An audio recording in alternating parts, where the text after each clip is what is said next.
Welcome, everyone. Welcome to our regular council meeting for Wednesday, November the 8th.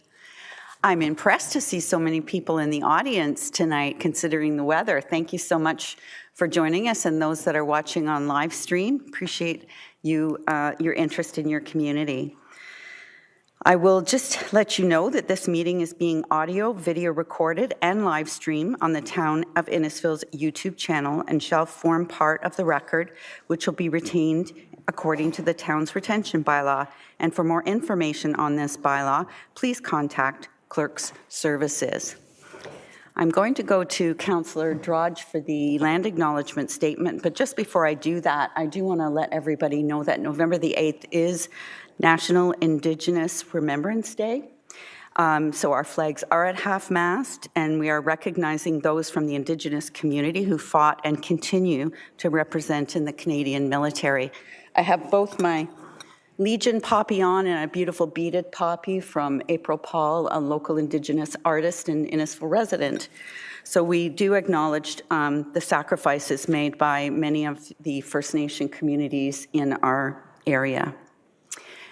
And now I will go to Councillor Drodge. The Town of Innisfil acknowledges that the Town of Innisfil is situated on treaty land that is steeped in rich Indigenous history. The town also acknowledges that the land is in the traditional territories of the First Peoples of Turtle Island. It is shared between the Anishinaabe people and Beausoleil First Nation, Chippewas of First Rama First Nation, and Chippewas of Georgina Island First Nation, and we thank them for their generations of stewardship. This meeting place is still the home to many Indigenous people, and as settlers, we are grateful to have the opportunity to work on this land. The town acknowledges the forced sacrifices and the foundation of Canadian society today. We are dedicated in honoring Indigenous history and culture and committed to moving forward in spirit of reconciliation and respect with all First Nation, Métis, and Inuit. Thank you very much, Councillor Drodge. So we'll go to item 2, which is open forum. We do have, I think, a couple of speakers here or one speaker for open forum tonight, but for those speaking in open forum and those who are also delegating tonight, I would ask, I'm going to be keeping a really close eye on the timer tonight. We have a 977-page agenda to get through this evening. And so I'm going to ask the clerk for her assistance if she would, with the delegation. So the open forum is 2 minutes, the delegation is 10. And if she would give a 1-minute kind of point up to let people to know that they have 1 minute left, that would be wonderful.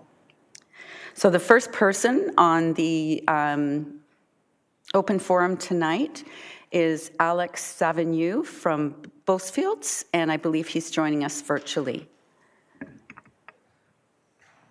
Thank you, Madam Mayor. Can you hear me okay? Perfectly. Okay. Thank you, and good evening. My name is Alex Savigny. I'm an associate planner with Beausefields. I will be brief. I'm here today to speak on behalf of the Stroud Village Developers Group regarding item C1, as noted on the screen, the staff report DSR 150-23, which recommends that council endorse the municipal housing pledge and that the mayor submit the pledge to the Minister of Municipal Affairs and Housing. As you are aware, the Stroud Village Developers Group has been a very active member and played an active role as part of the Municipal Comprehensive Review and ensuring that growth and services are appropriately allocated to Stroud. We wanted to express our support of the pledge and the town's commitment to building new housing in Innisfil. Specifically, the pledge outlines various strategies in order to achieve this, one of those being servicing allocation. In that regard, the Stroud Village Developers Group has and will continue to work with the town and in services to ensure that infrastructure is allocated to Stroud to accommodate this much needed growth. The group will also provide much needed services along with upgraded services and financial assistance to Stroud. And finally, the pledge recognizes partnership opportunities with the development industry. Again, the Stroud Village Developers Group is committed to our continued collaboration and good working relationship with town and county staff to work together to deliver new housing to Stroud. That's it from me. Thank you very much for your time today. Thank you very much for joining us and for your input. Next, we have another virtual open forum participant, Evan Sugden, regarding 6225 Yonge Street, Churchill. Thank you, Madam Mayor. Can everybody hear me okay? Yes. Excellent. Through you, Madam Mayor, I am a heritage planner with the Bigley Area Group, and I am representing the owner of the property municipally addressed as 6225 Yonge Street in Churchill. It is a listed heritage property on the Municipal Heritage Register, and I'm speaking to today in relation to items 6.2 and B2 on the agenda.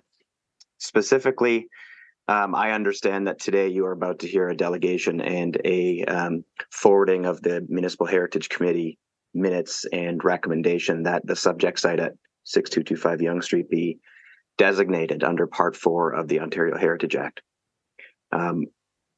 My delegation to you today through the open forum is to ask that staff, and we put this message forward through at the Heritage Committee as well, that staff consider working with the owner through the designation process that you're about to hear tonight in considering alternative development options.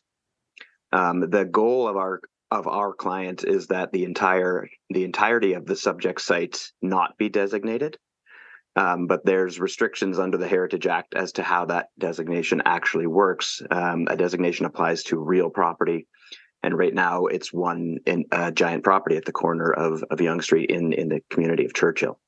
And so we would ask that the council direct staff to work with the owner, providing us enough time to undertake our own heritage impact assessment, which we are working on currently, which will evaluate alternative development options and possible other means to deal with conservation. And as I understand it, the conservation concerns relate to the existing house on this site and not the entirety of the lands.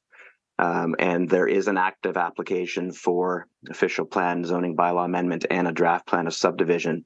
And so we feel that there's opportunity to deal with appropriate conservation on site while also allowing for the balance of the lands to be developed for new housing. And I'll keep that short and sweet, but we feel that there is an opportunity through the timelines set out in the Heritage Act to provide us with that opportunity to do the reporting independently and then bring that back to staff. Thank you very much. Thank you very much. Thanks for that. So that is the end of open forum. So now we'll go to approval of the agenda for tonight's meeting. And a mover and a seconder, please. We had a couple of additions, and I believe we've reorganized some of the order that they're in. I'm going to ask for a mover and a seconder, and Councillor Constantine, Councillor Drodge. And could I ask Madam Clerk if you could explain the process? Thank you, Your Worship. We had a number of requests to delegate to the Bradford Bypass and Health of Lake Simcoe notice of motion that's on the agenda later this evening. We also had a request for the delegation to the heritage minutes as well.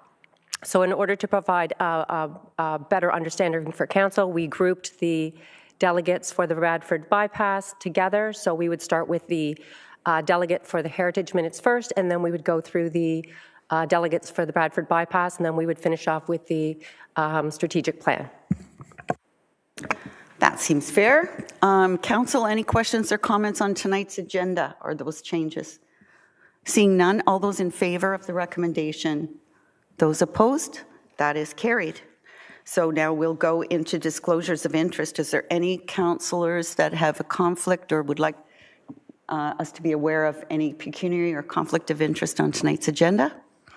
I'm seeing no hands, but if one becomes apparent to you during the meeting, please make it known at that time. So we'll skip item 5. We have no presentations and petitions. We'll go right into item 6, which is delegations. And our first delegation this evening is Ms. Deb Crawford, Vice Chair of the Innisfil Heritage Advisory Committee. Welcome, Ms. Crawford. Thank you, Your Worship. And good evening. Deputy Mayor Fowler, council, staff, and tonight's audience, both here and virtually. It's an opportunity to be here this evening, and I thank you for that. We are here to talk about 6225 Yonge Street. That is a recommendation within the minutes from the last Heritage Advisory meeting. And in summary, I think we believe the Innisfil Heritage Advisory Committee believes that this property does have significant heritage value to the town, to the past, and to the future.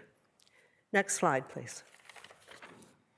I wanted to share, oops, oh, I'm doing this. Just a minute here. I have control, I hope.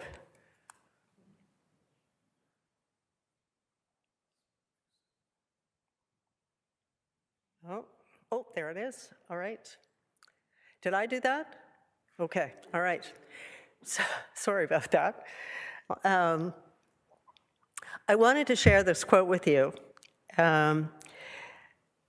because it talks about heritage not being something that is frozen in time, but is a place and is all around us, and there's a place for it.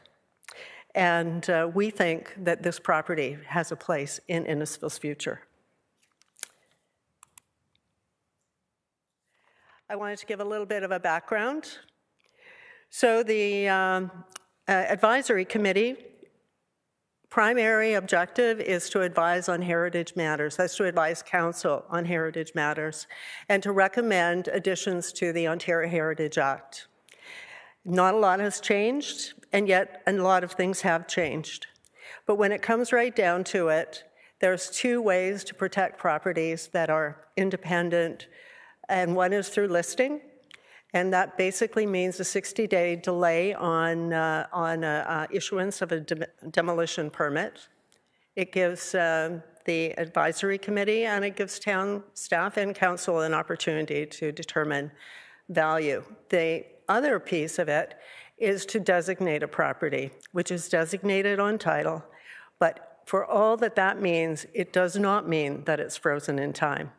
It is not about your Aunt Mary's pickle jar where the property is pickled and stuck there forever.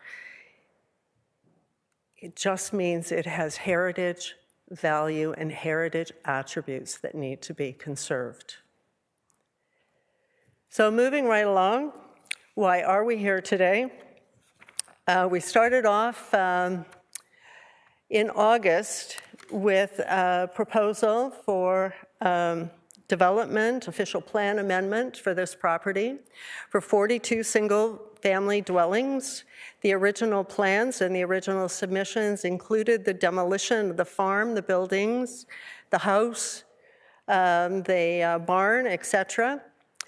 I've already mentioned that this was listed in 2021. Right now, the Heritage Act allows 90 days from when that completed application is received for the council to issue a notice of intent to designate. That period of 90 days is up at the end of this month.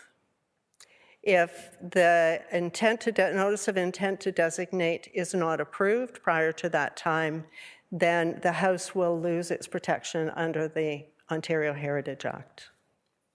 And you'll notice just in the bottom right-hand corner there, that is a bit of an excerpt of what is proposed for the site as was submitted in August. Moving right along, again, there's a lot of things with heritage planning and planning generally, and we hear lots of talk about building of density targets, housing targets, and so on and so forth. But I just have 4 little quotes up there that indicate that heritage conservation is woven through many of the planning, many of the legislative pieces that we are all stuck with today. So it's not something new. It's not something, those crazy hysterical heritage people have come up with. So how is heritage value defined under the Ontario Heritage Act? And I know I have to apologize. I guess PowerPoint editing and whatnot is kind of like spell check. But each of those 9 values carry equal weight. And you'll notice there are 5 of them that have been highlighted, and we feel that this property meets those 5 criteria. One is design value. This is a 2-story Georgian-style manor. It was built around the 1850s. It has 2 partial hip roofs. It originally faced south, as you can see from the top right-hand picture. It has been modified over the years. It's actually about looking like this since 1939. So while it has had extensive renovations, it has been part of our landscape for some time. We feel that the property has historical value. There are 2 main families, the Boyce families, who originally settled in there around, some stories have them arriving in Innisfil around 1832. They were very involved in the community. Richard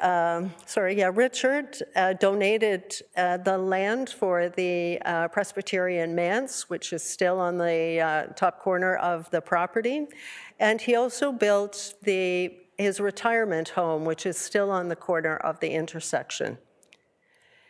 The Sinclair family, they were there for 80 years. They were responsible for actually doing the renovations. They restored all the grounds, the outbuildings. Many people will recall the sheep flock that would be on that hillside. We feel that it has contextual value. The first game of curling was played on that property. Baseball, curling, the church, the farm organizations, the lodges, the community organizations. If you look through all of the minutes, many of the documentation, the names of the Boyce family are front and center. And finally, the contextual information, it is linked to the area. You'll see the 2 properties on the photograph there. The one on the left is the halfway house. It is a designated property. It offers affordable rental accommodation. The one on the right, there are 2 properties there. Both of those properties, rental accommodation, and yet all 3 of them are designated. And just in the middle, you'll see those chimneys. One is of Richard Boyce's retirement home, and behind that is the manse. 2 minutes, Ms. Crawford. Thank you very much. And finally, contextual value. And we've all driven up Yonge Street and noticed that on our right-hand side. So the committee is recommending that this meets and actually exceeds the requirement under the Ontario Heritage Act. And we are requesting that Council consider our recommendation and concur and issue a notice of intent to designate. And I asked finally that you remember that heritage designation is not frozen in time. Think instead of dozer bait, of affordable housing, of how this property, how this farm could be used to not only carry forward the heritage attributes of it and the history of the families and the community that's involved with it, but convert it to what we've seen in many other locations. Lefroy, Stroud, office buildings, rental accommodation, Kirkpatrick's store, Northern Hotel, those are all rental accommodations that we need more of in this community, not less of. This is an opportunity. And so finally, I would like to thank you for giving me a few minutes. I know you have a heavy agenda. I'd be pleased to answer any questions. And I know we'll await your response later. Thank you very much. Thank you very much, Ms. Crawford. Very much appreciate that. Took me a while to figure out what dozer bait was, but I get it now. It was a term that I was at the National Heritage Conference a couple of weeks ago, and it was a term used there for properties that, you know, didn't really catch anybody's eye, sort of that, you know, people would think to first haul to the landfill site that we don't have a lot of. And unfortunately, dozer bait was kind of stuck with me, and I thought, well, I don't like that, but maybe we can be different. Thank you so much. Questions or comments from members of council? Councillor Saunders. Thank you, Madam Mayor. I just have one question. It says in your minutes that it says the committee is also advised that they will be willing to continue an open dialogue with the property owner concerning the property and receive additional information. Why? It seems that you're going against this now. You want to push it through, but so you're not going to listen to them anymore. Is that my sort of correct like that? Because your committee has said you're going to listen, but now you're pushing it through. So. Well, first off, so thank you for that, if I may. Yes, we want to move forward with the notice of intent to designate, because if we don't, the opportunity will be lost. But even once you make that decision, should you make that decision to move in that, move forward with that, there's 120 days before the notice has to actually be issued. And there's a 30-day appeal period beyond that, which is plenty of time for conversation, for dialogue, for changes, for opportunities that we think we would much like to see. We don't want to see this property stuck on the side of the hill, left to the elements and unused and you know, becoming a great example of demolition by neglect. That's not what we're looking for. We would like to see a future for this as part of the community, and for that, we would really like to continue the dialogue. Thank you. Councillor Ices. Thank you, Worship. Just following up on Councillor Saunders' comments, the owner has asked, what does it mean when we designate a property with regards to the land? Do we have any some comments on that? The owners have indicated they are intent on preserving the building, but how does, if we designate it, the land portion fit? Ms. Crawford. The designation bylaw that is negotiated with the owner and the designation notice goes to the property. It is registered against the property. So if the property is 90 acres, it is 90 acres that is designated. But that, again, does not mean that it's 90 acres that is frozen in time. Clarification, go ahead, Councillor Ices. So then we have a 90 acre of a designated property. Does that mean that there can be no further development on that? No. Thank you. We've got the committee coordinator here, Mr. Jacobs, maybe if could help, but my understanding is there could be some controls as architectural controls or whatever on that, whatever's put there, but am I right, Ms. Crawford? And I would like to also defer to town staff. Thank you. Mr. Jacob? I think. Sorry, Director, right over your head. I just associate everything heritage with Kevin Jacobs. And we had some good discussion at the Heritage meeting, so I think I'll take the question at this point back to Councillor Ices' question. because it is one parcel of land at this point in time, the designation applies to the entire parcel. Does it mean that the plan of subdivision application can't be further considered and the designation then scoped to a particular lot within the development, should the development proceed? That can happen, but the designation applies to the parcel as it exists today. And I think that's where Ms. Crawford had indicated and Mr. Sugden earlier that, you know, looking for that ongoing discussion to potentially scope that further as the process moves forward. Thank you. Other questions or comments? Councillor Drodge. Thank you, Your Worship. Just for clarification, would designate all outbuildings also, like i.e. the barn? I'm sorry, I didn't quite catch that. So if we I understand we're designating the whole property, that I'm assuming would include the barn, the silo, the lean-to, the house, everything? The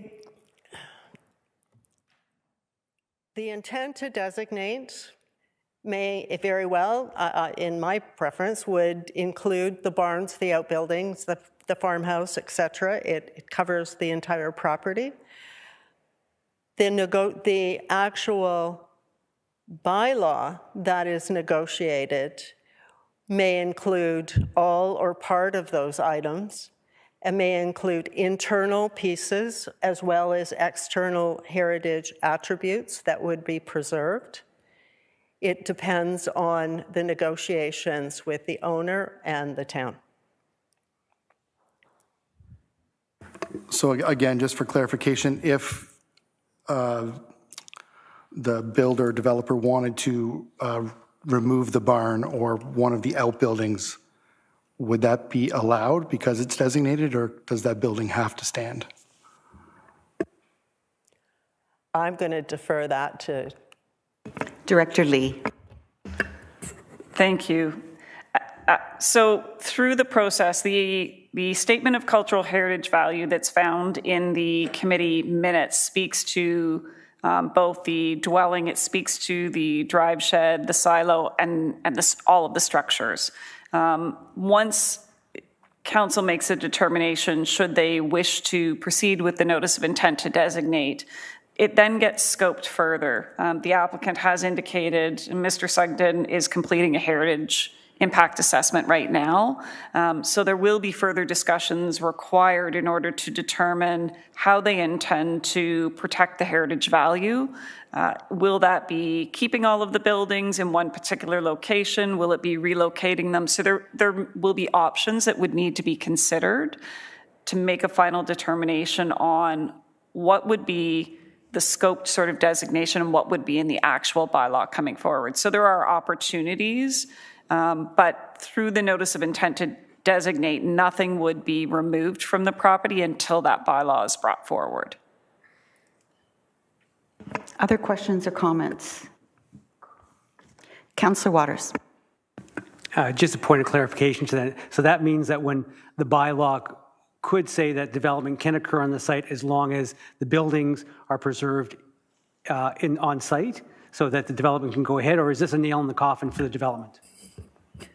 Through you, Mayor Dolan, to Councillor Waters, the development is a separate Planning Act application that will come forward at the appropriate time under that legislation, but the bylaw would be specific to the structures or the components of the property that are to be preserved, and it would outline how they would be preserved when that bylaw is brought forward.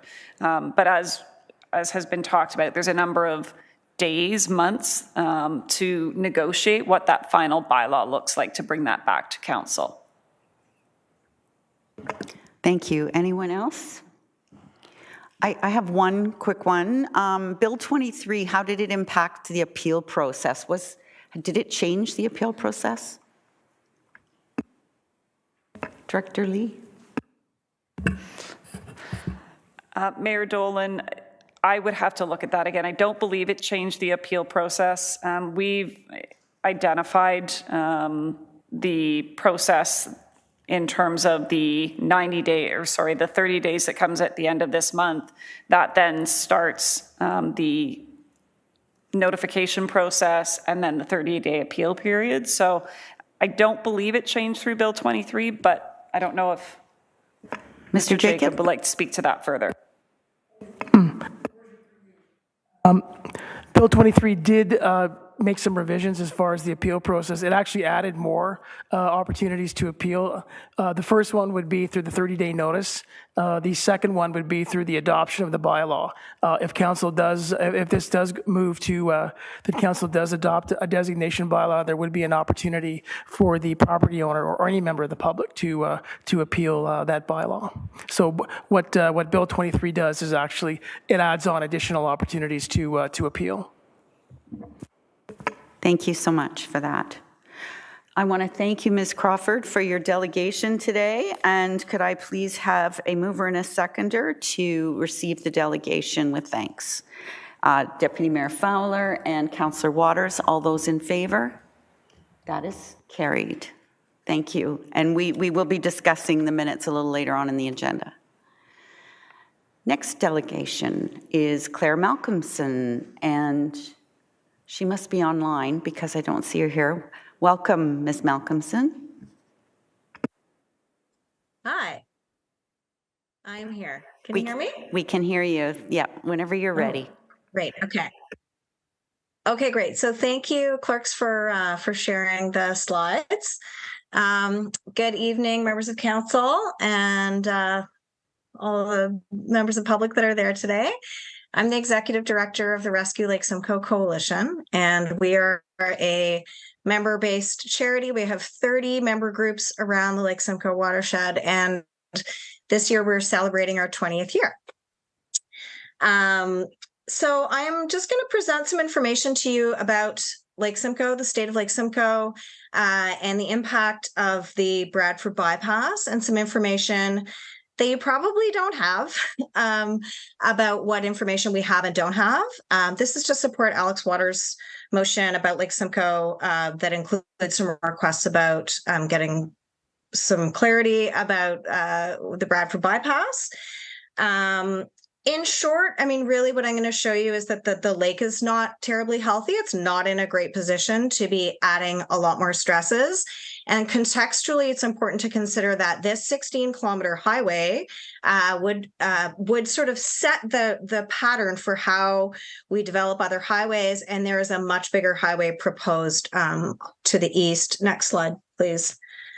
Connecting, you can see it there, basically wrapping the entire south part of the Lake Simcoe watershed and the shoreline with highway, which is going to be really bad for the lake. So I think we just need to be really clear at this moment in time about the impacts of the decisions that we're making, and just be clear about the fact that you can't really have your cake and eat it too. We need to treat all these features really, really carefully.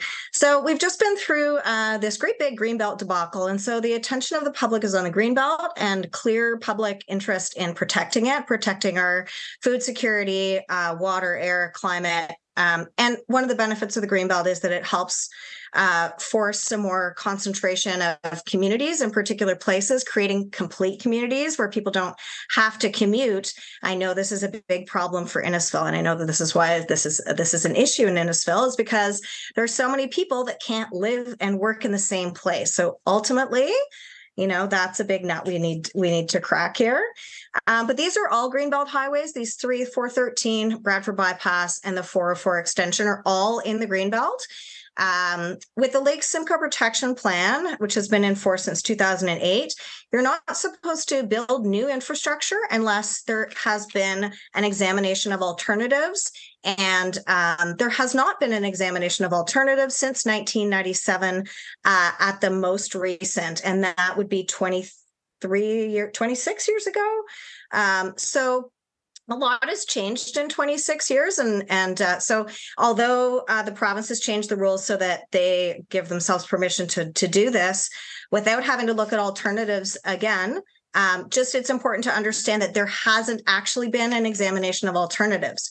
One of the points that we're trying to make, next slide, is that this is a crazy expensive highway. We don't know how good it's going to be and how long its benefits would last. And so we really actually think we do need to consider regional roads and other alternatives that would have less impact and cost a lot less. That's kind of the bottom line here.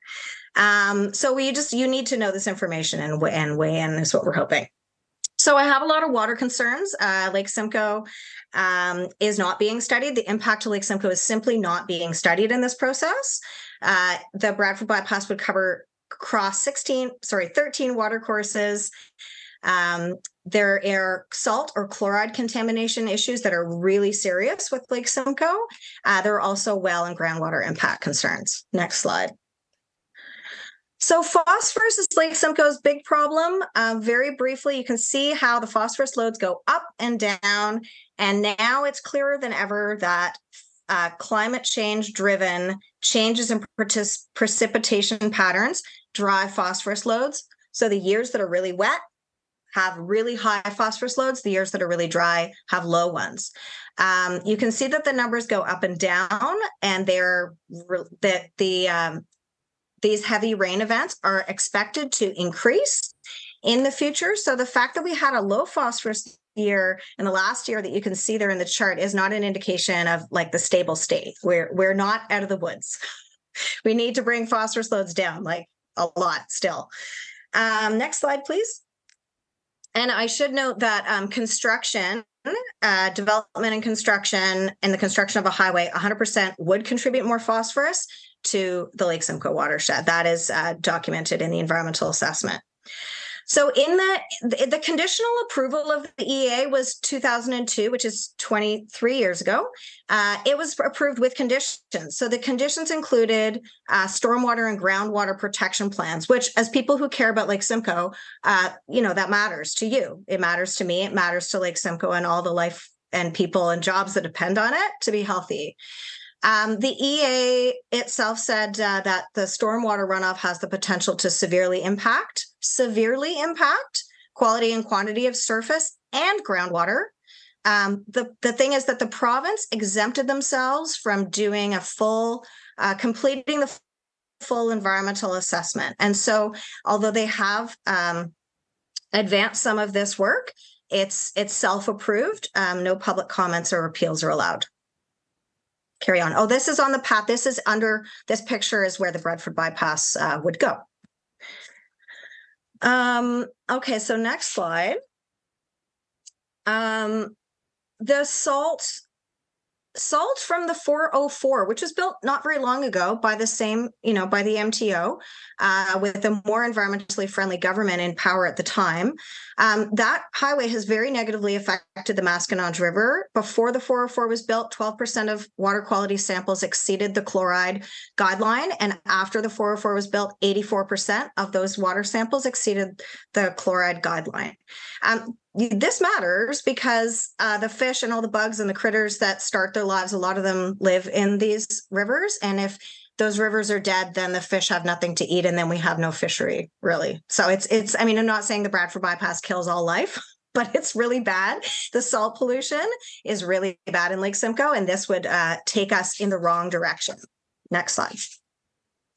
It's almost impossible to remediate salt, which is why we have a really big salt problem with Lake Simcoe right now.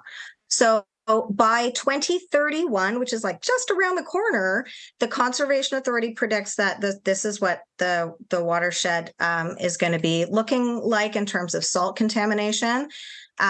It's in short, I mean, you can see it on a bigger screen, but in short, anything underneath the green on the chart is above the chronic guideline for salt.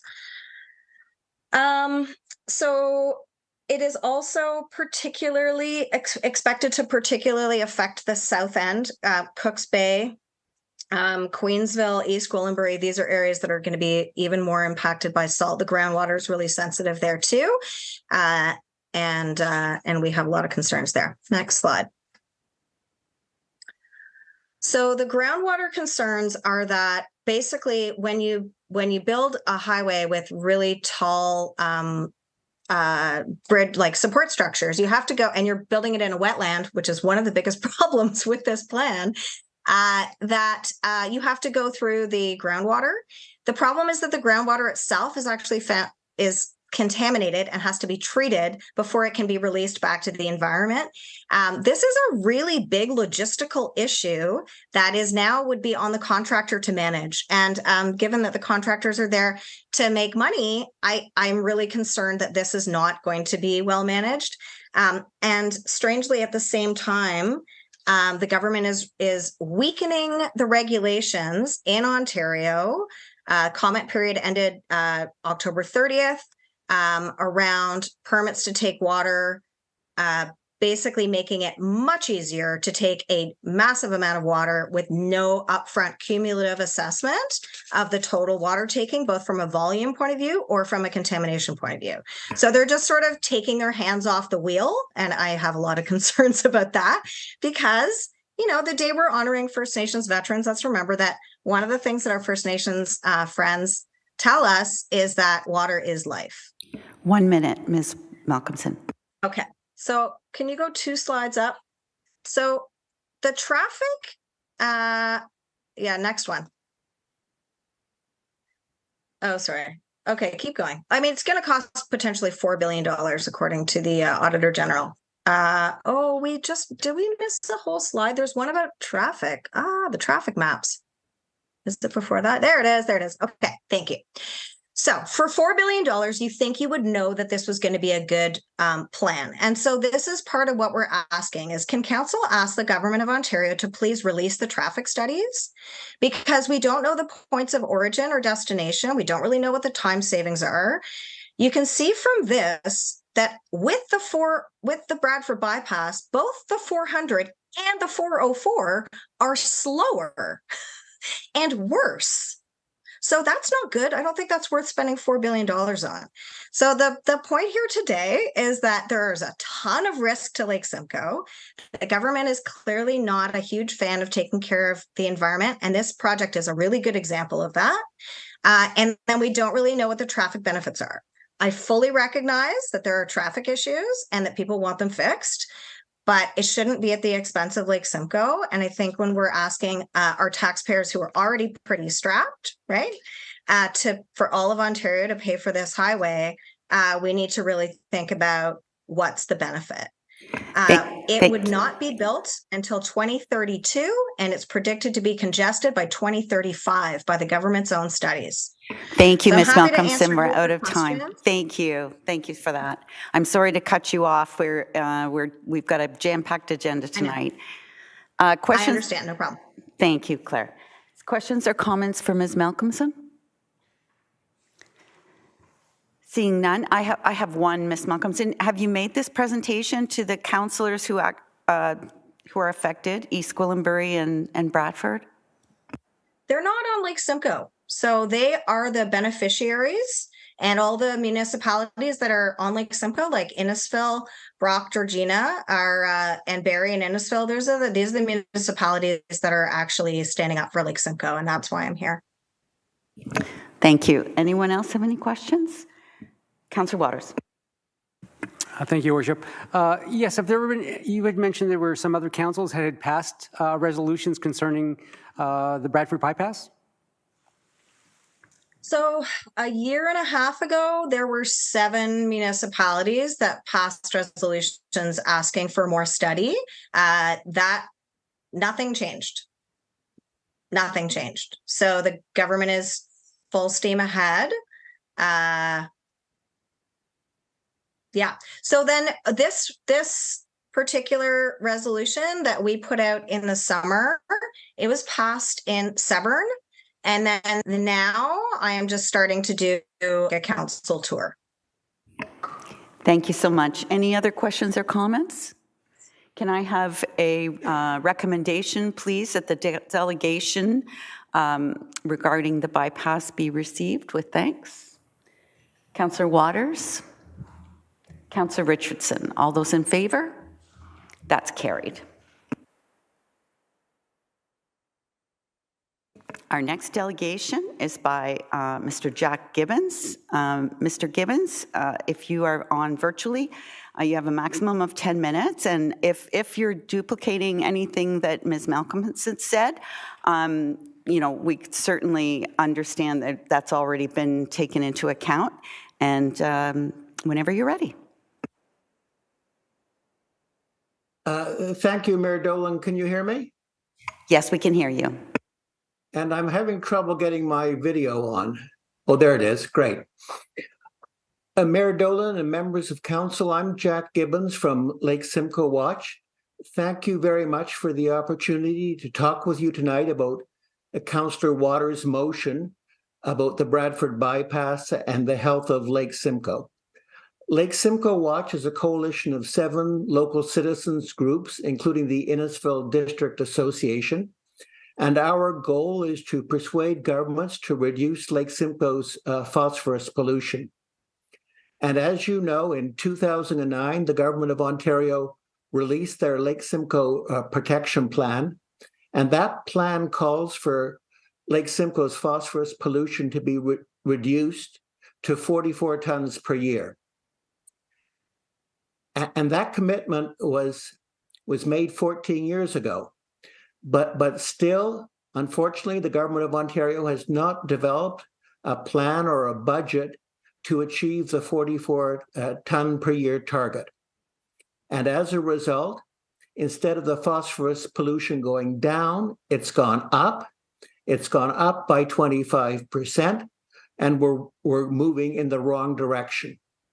Now, the good news is that 4 Lake Simcoe municipalities, namely Georgina, Bradford, West Gwillimbury, Brock, and Oro-Medonte, have passed resolutions asking the Government of Ontario to develop a plan and a budget to reduce Lake Simcoe's phosphorus pollution to 44 tons per year by 2030. And I'm pleased to note that this goal has also been endorsed by the Chippewas of Georgina Island First Nation and by Mayor Bonnie Crombie. And I'm here tonight because we're hoping that the town of Innisfil will also support this goal. And I'm pleased to note that Councillor Waters' motion calls for a plan to achieve the 44 ton per year target. But our concern with Councillor Waters' motion is that it doesn't include a date. And we need a date to make it very clear to the Government of Ontario that we want action now to clean up Lake Simcoe by 2030. So we're here to ask you to please make an amendment to Councillor Waters' motion. And the proposed amendment will come at the very end of his motion, the very last sentence of his motion. If you could add at the very end, quote, with a target date of 2030, end of quote. So, quote, with a target date of 2030, end of quote. If you could add that, we would greatly appreciate it. So thank you very much for your attention. And if you have any questions, I'll be pleased to answer them. Thank you, Mr. Gibbons. Questions or comments for Mr. Gibbons? Hearing none, thank you very much for being with us tonight. And could I have a mover and a seconder, please, to receive the delegation? Thank you. Deputy Mayor Fowler and Councillor Zanella. All those in favor? That is carried.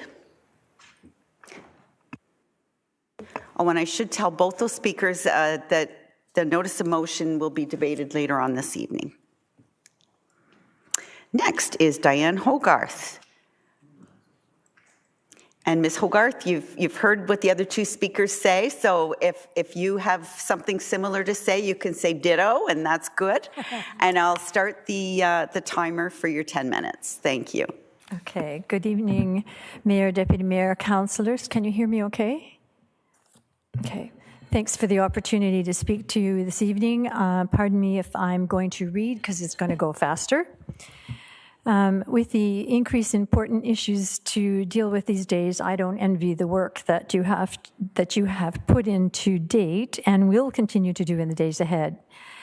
I want to express my gratitude to all of you for being willing to deal with the often difficult work that needs to be done. Many thanks. The lockdown of 2021-23 intensely stirred my curiosity to dig into some very deep rabbit holes. Suffice it to say that despite the best efforts of some, changes in governance at all levels have occurred, and some have resulted in negative outcomes in the areas of mental health, food shortage, destruction of the environment, increasing poverty, lack of affordable housing, even lack of shelter for increasing numbers of homeless in our very county, to name a few concerns. The Bradford bypass, as proposed, exacerbates these issues because it has the potential to further diminish the environment, cause lasting harm to the lake, which in turn would see the demise of industry and business revenue that the lake supports, which has not been factored in, to my knowledge, and we certainly do not need a loss of revenue. There are alternate transportation routes that are less costly and less destructive to people, to the land, to the lake, the environment. For some strange reasons, these have not been studied. Knowing that 1 in 6 families in Simcoe County experience food insecurity is a grave concern. Knowing that the Daily Bread Food Bank annual report showed an increase in 63% usage from July 22 to July 23. 63% increase in usage. This is shocking. Knowing that the Bradford bypass proposed route will affect private wells and water supply, force relocate homeowners, and worse, destroy family farms and businesses, decreasing the food supply that desperately needs to be increased, clearly, to me, indicates a lack of consideration of the downline or future ramifications that have huge negative consequences. I have driven the proposed route. There are farms in the Holland Landing area and huge farms bordering Highway 400. The proposed plan, which was last costed, I think she said $4 million, for a short 16 kilometers, will inevitably increase in price. I find this financial expenditure, and now that I know it's $4 million and not 1.5, I find that it's reckless. I find it inconceivable when there are viable, less expensive, less destructive alternatives that have been previously discussed over the years but currently ignored. Why, you might ask, are they already going ahead with construction on Yonge Street in Bradford, which would accommodate the proposed bypass when there has been no final approved plan? I hope someone will be willing to go down this particular rabbit hole, as we really need some answers here. Another thing, did you know that farmers have updated restrictions concerning their rights to subdivide their properties, but the bypass can and will divide properties as they see fit? Hardly equitable, is it? To add, I find it unconscionable that a bypass would even be considered to be built over a First Nations archaeological site, which I understand to be a burial ground. Truly unconscionable. How could this possibly have happened? It bears mention that the original environmental assessment of 2002, 21 years ago, is outdated, not to mention that the 581-page draft assessment of the project is missing a traffic study to support the need for this bypass in the first place. A little too much red tape, perhaps. So we know who and what will suffer, greatly I might add, from the proposed bypass, but who will gain? Those who will get to their destination faster, as Premier Ford stated today. This is hardly compelling in view of the destruction of water, air, and food, which faster people need too. Families who move into our area have already accepted their commute will be longer. Must it really be faster? So who gains the most? Obviously those who stand to make millions, like some of the well-known Highway 413 developers who conveniently happen to own more than 3,000 acres of land along the proposed Bradford bypass route.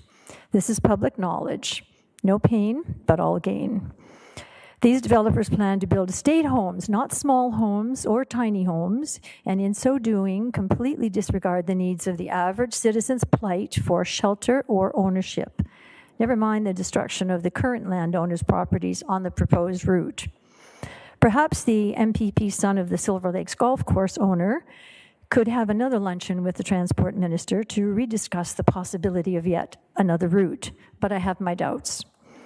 Considering the huge number of risks to people, land, food, water, the health of the lake, and the air we breathe, and lower costs all around, In stark comparison to the financial benefits for a few developers, if in fact we really need a bypass, then there is no question we must, and I hope you will, urgently support alternative routes that are less costly, less destructive to all earthly and human concerns. Thank you. Thank you, Ms. Hogarth. Anyone have any questions for Ms. Hogarth or comments? Seeing none, thank you for your presentation. The delegation regarding the motion for the Bradford bypass is moved by Councillor Saunders and seconded by Councillor Ices. All those in favor? That is carried. Thank you very much. Next on our delegation list is our Chief Administrative Officer, Oliver Gershow, and Stacey Hushen, I hopefully I said that right, who's a Director of Strategy Corps. And this is about the Innisfil Strategic Plan till 2030. Very exciting. Whenever you're ready, sir. Thanks very much, Mayor Dolan, and I'll just be very brief in saying that I'm really pleased we've reached this milestone here in November to talk about the strategic plan. This is work that we set in motion earlier this year, and Strategy Corps is going to kind of recap what it took to get us here and highlight some of the key points of this refreshed plan. So I'm going to limit my comments really just to say thanks to all who have been involved in the development of the plan we're discussing tonight, a number of staff from all across the town. I do want to thank members of the community who participated in the survey that we conducted earlier this summer. And certainly each member of council. I really want to acknowledge your in-depth and meaningful involvement in the development of the plan that's in front of us here tonight. And finally, thanks to the support we've received throughout this process from Strategy Corps. They've been excellent supporters of this work. So with that, I would ask to turn things over to Stacey and Sabine. Great. Thank you, Mayor and Council, for having us this evening. This is always the best part of the process when we get to come back to you with the final plan. But I'd actually like to start our presentation with a little story. And if we could just move to the next slide. So strategic planning folks like myself and Sabine, we sometimes like to tell this story to just remind everybody in the room, and since you have members of the public there as well and online, this is a great opportunity to remind everyone about why we engage in strategic planning and how important it is to an organization. I will say that this is directly stolen from one of my colleagues, so don't think that I'm an originator here.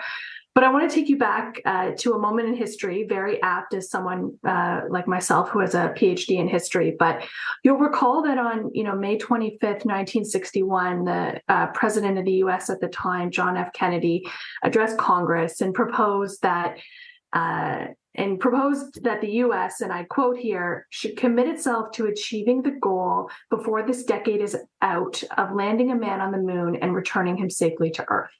This is also a great key performance indicator. It's got a clear measurement of success and a timeline, which is perfect for a KPI.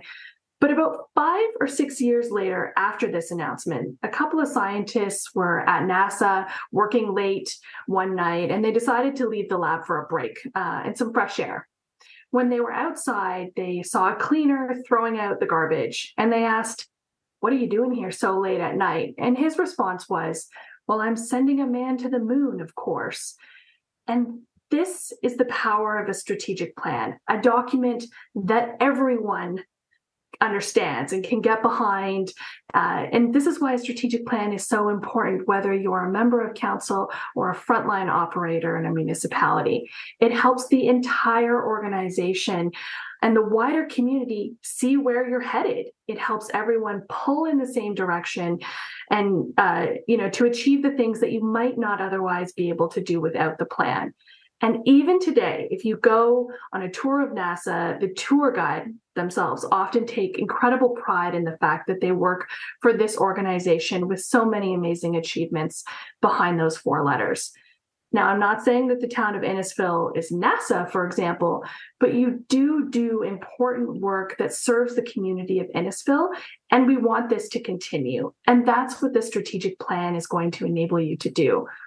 This, of course, is all the more critical at a moment in time when resources have become more scarce, when it's more difficult to fund all of the same services that you provide every year. And council is going to have to make decisions about where and how to invest. And the strategic plan can be that guiding document. It's also why, and you see this on the slide, why there's such an important connection between the high-level strategic plan and the town's operating plans and its budget. Ideally, these facets of the town's plans click together like Lego. And it's likely moving forward that staff are going to be coming back to you with reports on various policy items that emerge from this strategic plan, but also requests for resources, whether that be consultants needed to deliver certain projects, whether that's the need for in-house staff resources. And so I urge you, as you move forward with thinking about how to implement this plan, that the success is entirely contingent on what you do after tonight.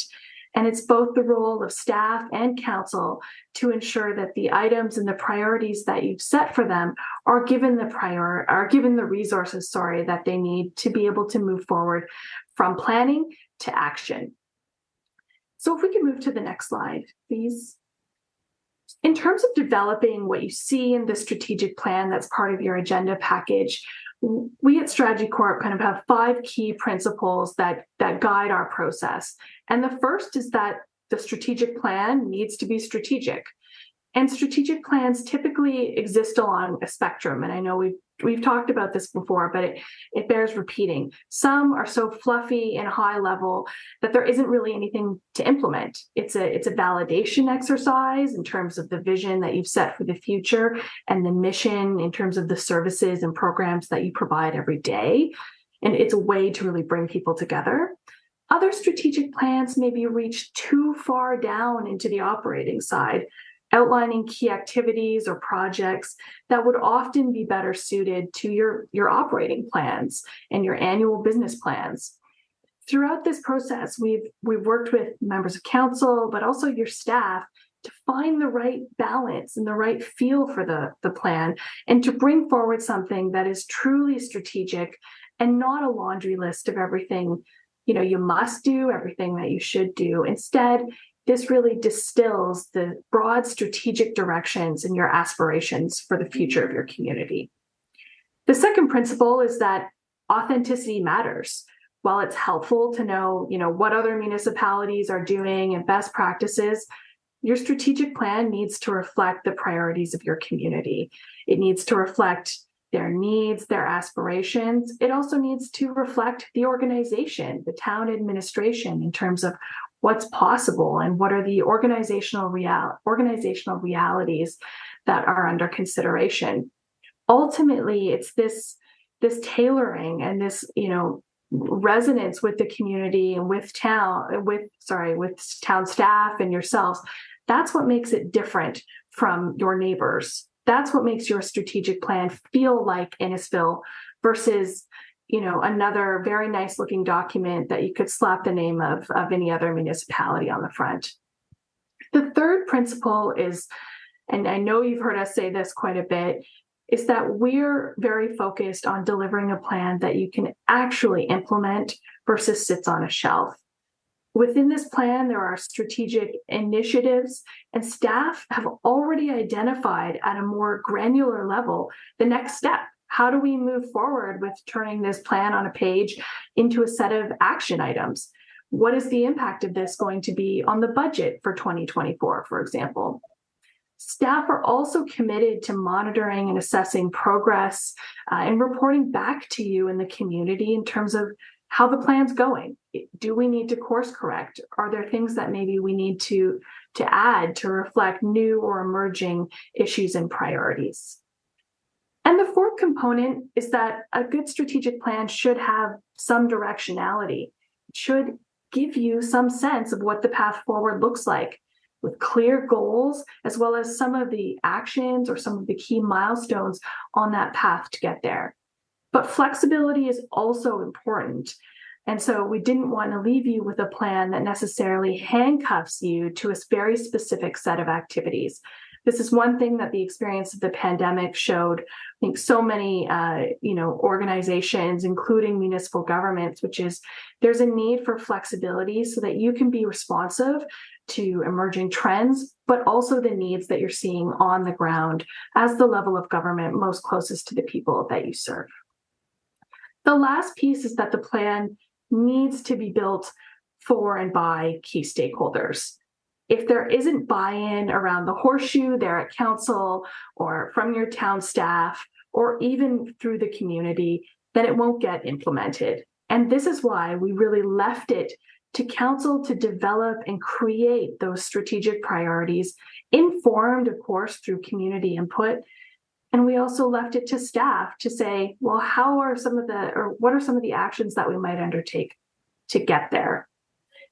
So those are our kind of principles and roughly how we went through the process. But if we can just move to the next slide, I'd like to share just a couple more details about the overall strategic planning process, and particularly how we engaged with key stakeholders. As you know, the process over the last several months has been iterative, where we use the findings from each step to take the plan a little bit further.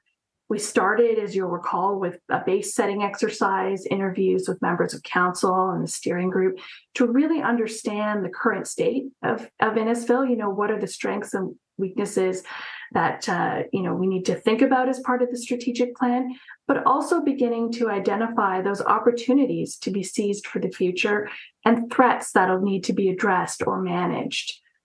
We then, of course, engaged council and staff to provide their input into what they think the town should be focusing on in the years ahead.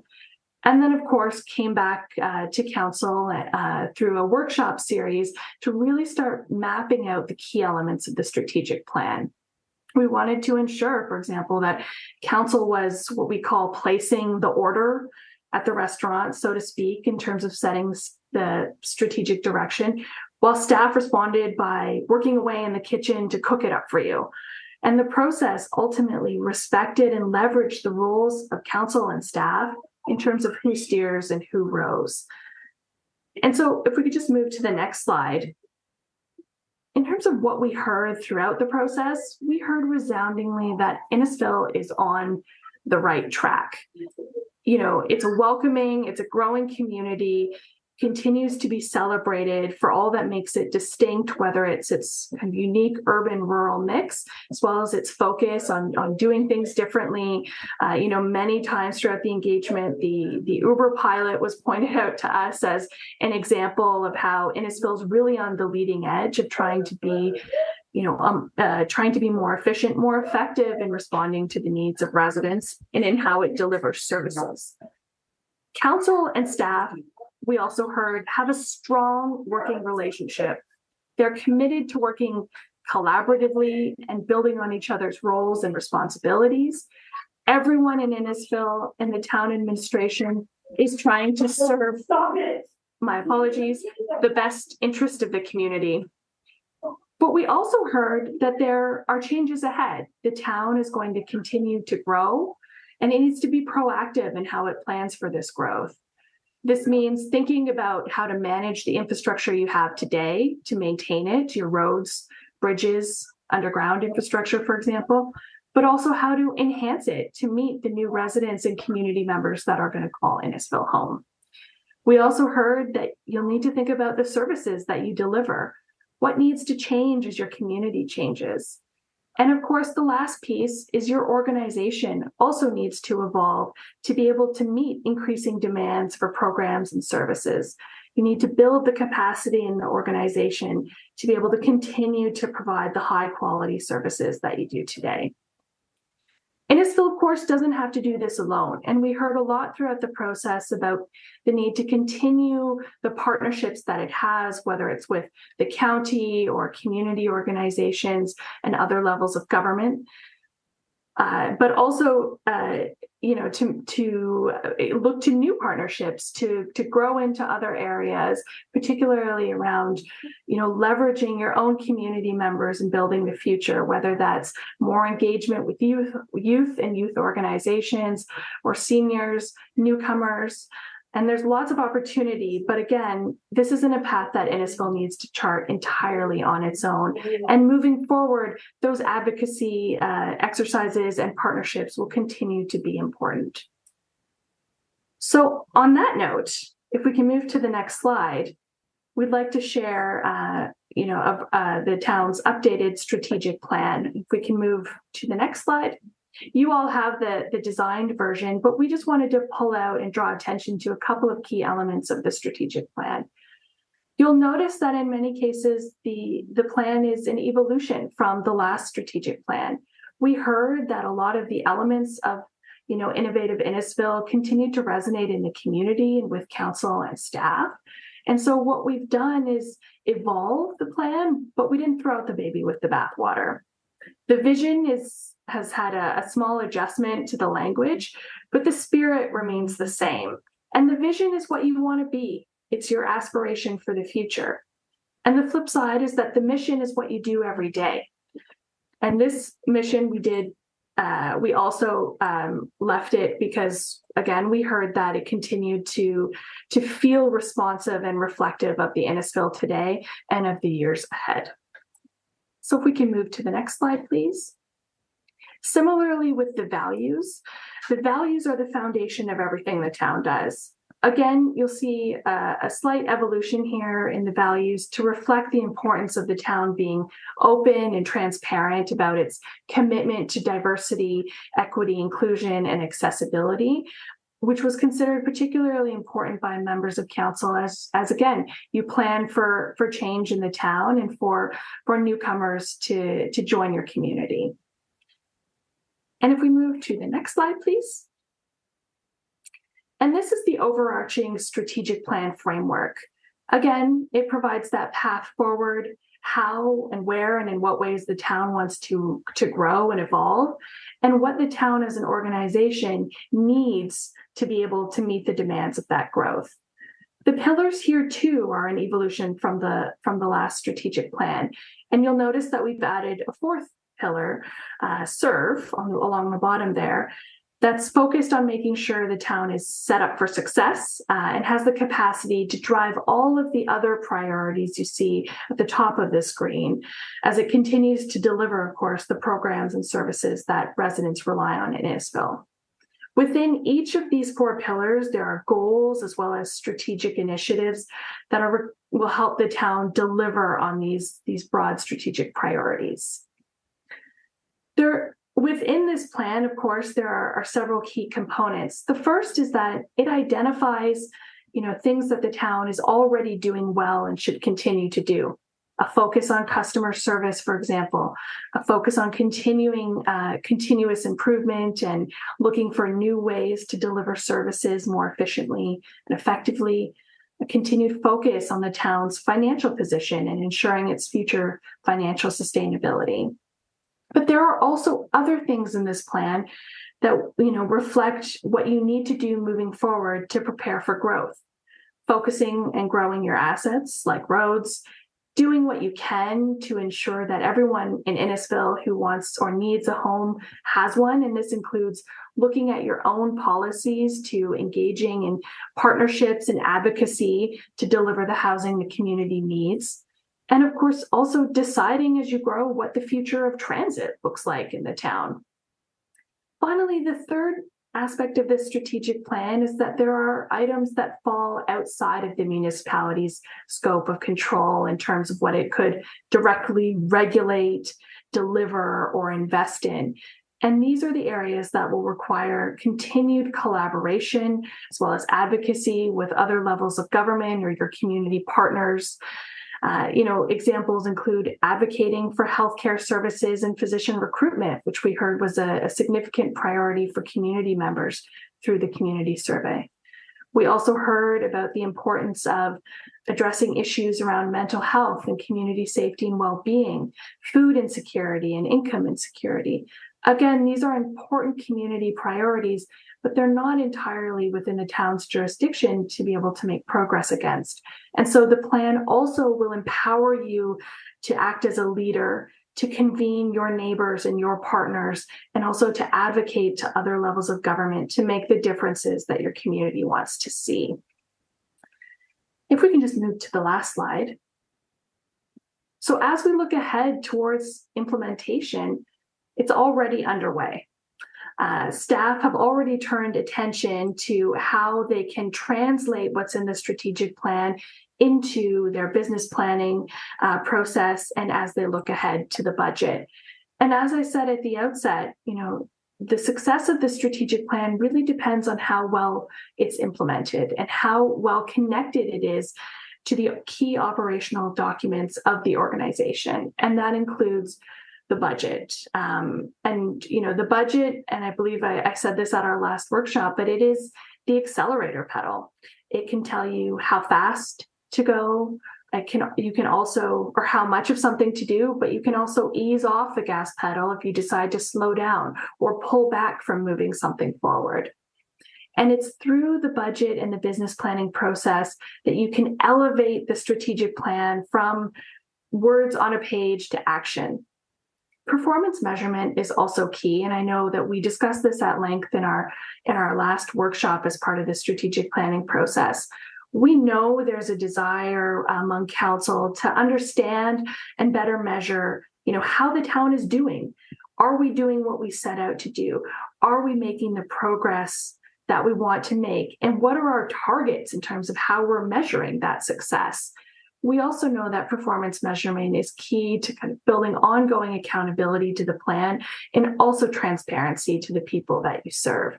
Your town staff are working on this, and there is a strategic initiative built into the plan that is specifically going to identify KPIs to set targets and track progress on the priorities set out in this strategic plan. And the last thing I think we'd like to remind all members of council and staff and the public is that this is a living document. And unsurprisingly, many of the issues that have the most meaningful impact on a community don't fall neatly into 4-year terms of council, and instead require sustained planning over time and commitment over time, investment over time. Further, as we know, as we live through the pandemic, those issues and those priorities can change over time as new realities and dynamics emerge. And so to that end, periodic review and checking in on your strategic plan is going to be important, and it'll ensure that you have alignment with the community's priorities as well as those broader external trends that the town may be grappling with. As you look to moving forward with the strategic plan this evening, I think the last piece of advice we'd have for you is that this isn't the final part of a process. It's actually the beginning of the next phase of work. And I know Sabine and I would like to thank council and staff and community members for participating in this process, for really contributing to creating a strategic plan that we think reflects the future of your community, and we'll be excited to watch it unfold from the sidelines. So thank you. Thank you so much, Stacey. It's really exciting to have this in front of us. Anything further, Mr. Gershaw? Thank you. So we'll go to council for questions or comments. Councillor Waters. I just want to say thanks to Straticorp and all the staff, senior staff who have helped put this together. It's always a nice opportunity. I remember last term as a new councillor to be able to sit down and help bring the reasons I got elected from my residents, their concerns, and build them into the new vision. It gets buy-in from me, and I think it was a great opportunity for some of the new councillors sitting on to get their buy-in, and that we can be all as enthusiastic as we can be in bringing some of those values that the residents who elected us here to do. So I think Straticorp did a great job in capturing all that, and they're always a pleasure to work with. So I'd like to thank staff and Straticorp for the great job that they did. Thank you. Anyone else? I echo those words from Councillor Waters. I was, hearing that we're on the right track from a company like Straticorp is very reassuring. They do hundreds of these strategic plans all over, so that was nice. I also feel confident by looking at the number of initiatives that are already underway I feel confident that it's achievable. It's not kind of a pie-in-the-sky plan. And I hope each member of council can see their words on these pages. We really wanted to do that refresh this year because we've got a lot of new faces at the table, and we wanted to make sure we have buy-in from everyone, and so we were all pulling in the same direction. If you don't know where you're going, you're never going to get there. So now we know where we're going, and we still have a lot of work to do, but this is a great step. So thank you, Stacy, and please thank Sabine for us, and Oliver, thank you. So we have a resolution on the table, moved by Councillor Zanella, seconded by Councillor Richardson. All those in favor? That's carried unanimously. Thank you. That's the end of our delegations for this evening. So that brings us to item 7, which is any updates from county council or municipal associations, conservation authorities, or committees that you've been assigned to by this council. Deputy Mayor Fowler. Thank you, Worship. This past October 31st, I had the pleasure of being at a check presentation from Simcoe County to Stevenson's Memorial Hospital. I was with many other fellow county council members. And on November 2nd, we had a Simcoe County budget meeting update. So we're looking forward to what we can do to see what we can knock down reasonably so the percentage that we're going to be adding to your tax bill from the county level. Thank you. Thank you. Anyone else? I'll just report quickly that I had both an AMO executive meeting and an OSM meeting. OSM is Ontario Small Urban Municipalities in the last 2 weeks since the last meeting. The executive meeting was pretty much business as usual. We looked at fees for the conference for next year and other staffing issues.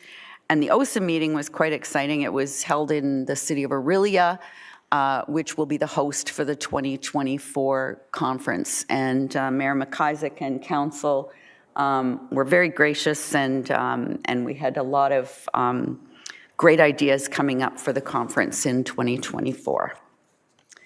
Seeing no other hands, we'll move on to our consent list. So we'll march through these items. If council agrees with the staff recommendation that is printed in the agenda, we'll simply move forward, and it won't, at the end of the meeting, it'll be confirmed as recommendations from council. If people do want to ask questions, you're more than welcome, or we can pull items and take them to committee of the whole where we can have a more fulsome debate on them. So A1 is the special council meeting minutes dated October the 18th. A2, council meeting minutes dated October the 25th. B1, that's the summary report from the Ward Boundary Review Ad Hoc Committee. B2, the summary report from the Innisfil Heritage Advisory Committee meeting. Councillor Dodge. I'd like to pull that to committee of the whole, please. Thank you.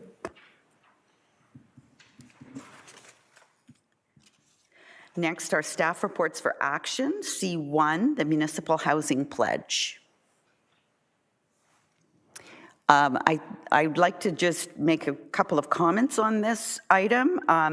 This direction was given prior to being given the actual direction for the this was the one by former Minister Clark.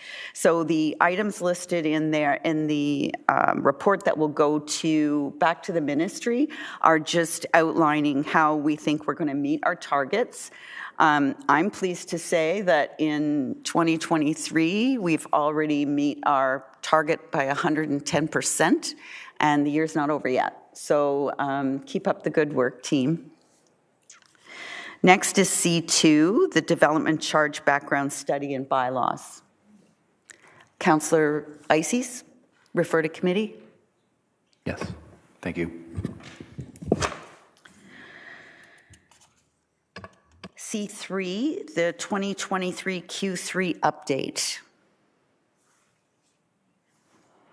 ton of work go into these reports, and because they're not being pulled is because they're so well written and explained on all items. So thank you for that. C4, the development charge extension request for 1014 Emily Street. C5, the fleet update and policy revision. And that takes us to C6, because the staff report about Shoreview was moved to November the 22nd. So that is the flag, banner, and etiquette use policy. I'm very glad to have that. C7, the Electoral Engagement Advisory Committee appointment. And you'll see the name on the screen of our new appointment to that committee. Seeing no hands. C8, the agreements between the town of Innisfil and the conservation authorities. Seeing none. D, items D1, building permits issued in Q3.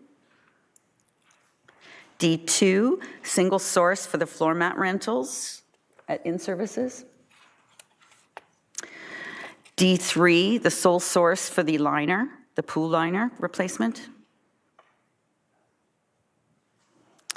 Seeing none, we'll go to bylaws. E1, a bylaw for the interim 2024 tax levy. E2, a bylaw to appoint a deputy chief building official. And I'd like to take a moment to welcome Nick. And I'm not going to say your last, Apollotti? You'll have to do that. I'll have to learn that one, Nick. I'm just going to call you Nick. Welcome, and we really appreciate you joining Team Innisfil, although I'm still getting really nasty looks from Mayor Burkett and Deputy Mayor Cox from Severn. They're not very happy with me right now. Welcome to Innisfil. F, correspondence for action, we have none. G1 is correspondence from the Ministry of Municipal Affairs and Housing. Rehousing targets. G2, the 2023 student bursary recipient in Innisfil. And a very congratulations to, and I've lost her name, Briar Kreiderman. So she's the Innisfil bursary recipient from the Simcoe County. G3, Embrace Hope campaign, Women Abuse Prevention Month in November. And G4, a proclamation for elimination of violence against women, November 25th. And we're going to be doing a flag raising here at the town on Monday, November the 20th at 10 a.m. And another letter that came from the Ministry of Municipal Affairs and Housing.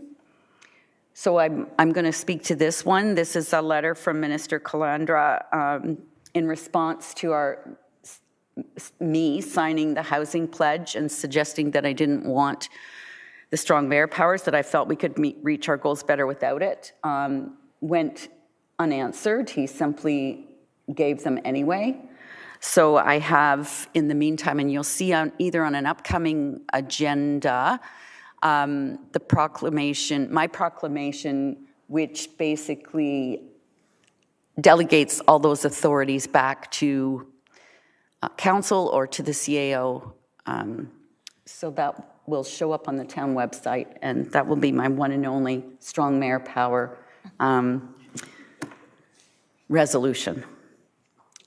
So that is everything on the consent list. Sorry, go ahead, Councillor Waters. I think I fell asleep at the table when we were here. I did have a few questions for C5, so if it's possible, if staff haven't left already. Oh.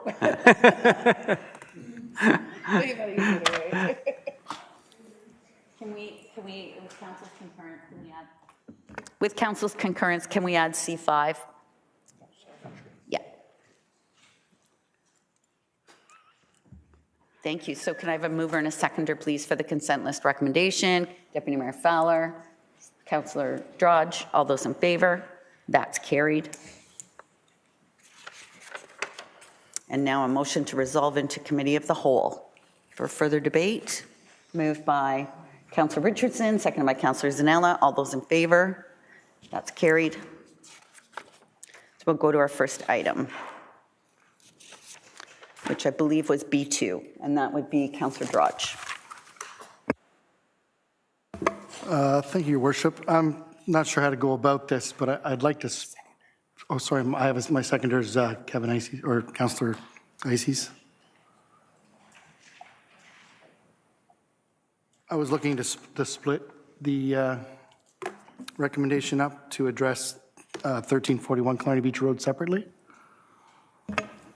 Okay, that's Madam Clerk. Mover and a seconder to split have them on voted by separately. All those in favor? That's carried. Okay, so we want to do item 1 first, which would be 6225 Yonge Street. Madam Clerk. Thank you, Your Worship. The first clause would be to receive the meeting minutes and summary.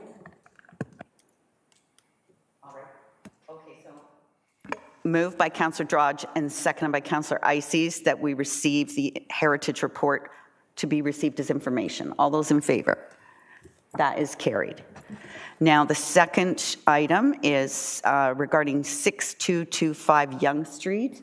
That was the purpose of the delegation that we saw earlier today by Ms. Crawford. Mover and a seconder to put this one on the floor, or is there an amendment? Through your worship, I would like to speak to 1341 Clarny Beach Road, so that would be my mover and a seconder. I don't know if any other councillors want to speak to 6225 Yonge Street. Okay, so we are going to deal with 6225 Yonge Street first, and then we'll move to Clarny Beach Road. So is there a mover? Councillor Ices is moving the motion and seconded by the Deputy Mayor. So we're only dealing then, Council, with that second bullet, which says that Council states its intention to provide notice of intention to designate under Section 29, Part 4 of the Ontario Heritage Act for that property. Questions or comments on that? Councillor Ices. Thank you, Worship. I, move that motion just to get it on the floor. I'm not totally convinced yet whether I support the motion, so I may be in trouble there. But I did have some questions about the timeline that we seem to be faced with both with this property, that if we don't designate it by the end of this month, that we will lose our opportunity to designate it. Am I understanding that correctly?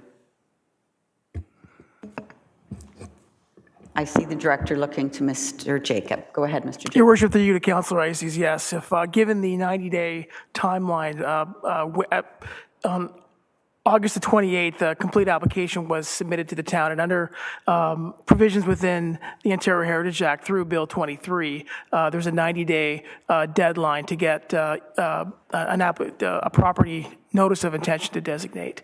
And so that's what is what sort of is facing the property is being recommended by the Heritage Committee because of they do feel that it does meet the criteria under the Heritage Act, but there's also that other caveat of the 90 days to get the notice of intention to designate moved forward.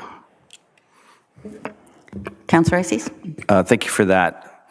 So hearing that now, that does give me pause to vote against this.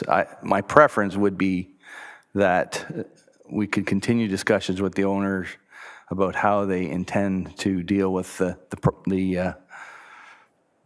property as a whole, and also the buildings, as they have stated their intent to work with the town. But hearing that we need to decide tonight, that leads me to believe that we want to do that to preserve the aspects of this property that were highlighted by Ms. Crawford's presentation. Thank you, Councillor Ices. Councillor Waters? Thank you, Your Worship. I think I got a reassurance from staff that there's going to be some time here to sit back and chat and talk to the developer so that the development can go ahead. But we want, our main concern is making sure the buildings are preserved. So I shouldn't say preserved. I said conserved is probably a better word because that refers to pickling. So I'll step that one back. But I think it's I think there's enough assurances that the property development will be able to go ahead and conversations will be had. So lots of conversations. So I think this kind of forces the hand that this is going to happen. And so I'm quite okay with it. Anyone else? I would concur that I think that the discussion will be more fruitful with an intent to designate as opposed to let the time run out, because at what point then are they compelled to negotiate with the town? So I also agree with this motion. I'm seeing no more hands, so we have a mover and a seconder. All in favor of this recommendation? That's carried. And now we'll move on to 1341 Killarney Beach Road, and Councillor Drodge and Councillor Ices is seconder. Okay, thank you, Your Worship. So I'm just going to start off by straight out saying that I'm against this recommendation. I had this come to council, or we had this come to council about a month ago, and I pleaded the reasons to why I did not want this designated, and I had asked to put it back to the Heritage Committee so we could have some discussion over it. Since that meeting, we really didn't have much discussion over it. They were pretty dead set on pursuing with the intent to designate this property. So basically, I'm just going to go with one thing. The person that owns this property has owned it for 30 plus years. This is her nest egg. She has full intentions of selling it as her investment property for her retirement, and simply said, I can't support this simply because it's taking money out of her pocket if we were to designate this property. And I'm just not in the business of taking money out of Innisfil taxpayers. Thank you, Councillor Drodge. So if you're going to vote opposed, I don't believe you can be the mover. Madam Clerk. Thank you, Your Worship. Actually, you can, a council member can move a recommendation and advise that they'll vote against it. And typically, they would ask for a recorded vote prior to the vote to show their intent to vote against it. Thank you. Councillor, Deputy Mayor Fowler. Thank you, Your Worship. We had this debate over this particular property this past week with the Heritage Committee, and we got a lot of information, and some facts came to light that were brought up in the previous Heritage Committee meeting, which was actually very, very heated. We've acknowledged the fact that the property is a nest egg. However, the widening of the road we've established will not affect the property line.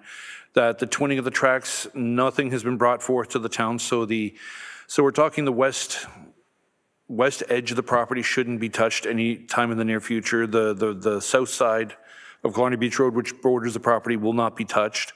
In your own words, Councillor Drodge, you said that she had a conversation with the developers who said that if it is designated that they will have no interest in the property. There has been no other communications otherwise where it's stated that she has sought any other opportunities to have the property bought. Nothing has been brought to the Heritage Committee. Everything has been above board. We've been very open with the idea, and if I don't see it as a loss if the possibility arises. Once we have the timeline now, we can discuss with the town what options are available. But everything that's been brought forth has been confirmed and established. So we're not going in blindly. We're going in with factual information, not emotion, and we're trying to just preserve as much of Innisfil as we can. If the owner of the property can come to us with some factual data stating that it will reduce the property value, that's something that we can put into the conversation over the next number of days or the 90-day period, or when we get the designation underway, it can be appealed. So, I mean, there's options here. This is just simply putting it in place so that the conversation is not put on a back burner and left for a number of months ahead. Thank you. Other questions or comments? Go ahead, Councillor Drodge. Through your worship, I believe the homeowner came into a meeting with the Heritage Committee and presented her concerns and was against this designation. Am I correct? That was correct. That was I was only there for the beginning of the meeting, as the mayor and myself were in Big Bay Point on addressing another situation that arose within the community. I remember at the beginning of the meeting, I was present, but I did have to pass it off to our vice chair for that meeting. Councillor Drodge. And if I'm correct, the way you're presenting how this should take place is you think it would be the resident's responsibility to reach out to the Heritage Committee if she had any kind of intentions to sell the property, that she should be telling you everything about her personal business on if she chooses to sell this business or property or do anything for that matter with it. I just don't see how that's the town's or the Heritage Committee's concern. The concern is that she's owned it for 35 years. We've never tried to designate this property. She's made it clear that she does not want it designated. She's made it clear that she had investors interested in the property, and they are not interested if she did get it designated. She's made it clear that she does want to get rid of this property. Now, does that mean that she has someone to buy it today? No. But if she had someone today, tomorrow, or a year from now, I really don't think it's the town's concern or the Heritage Committee. Thank you. I'm going to go to Councillor Ices. Thank you, Worship. I wanted to maybe follow up on Deputy Mayor Fowler's comments on the valuation of the property. I also have a big concern about when we as a town do this to change and designate this, that there's a large economic value that this property owner burden that they have to carry. It sounded like Deputy Mayor was suggesting that if the owner could prove the loss of value, that somehow we would be able to compensate him for that. Did I hear that correctly? Deputy Mayor Fowler. My general thought with this process is, if someone is going to make a claim that their property is devalued, to convince the Heritage Committee and the council not to designate this property, coming in and saying, my property is worth X number of dollars less, I can make that claim. You can make that claim. Anyone in this chamber can make that claim. What we're looking for, and I'm not doing this out of a sense of malice. I'm just like the same thing when we had the discussion when it came to the roads. We said that, well, we think that it's going to go here, but in actuality, it wasn't going to go right up to the steps. We said that we think that the train tracks are going to come in. It's going to take up a portion of the west side of the property. We got confirmation that that is not going to happen anytime soon.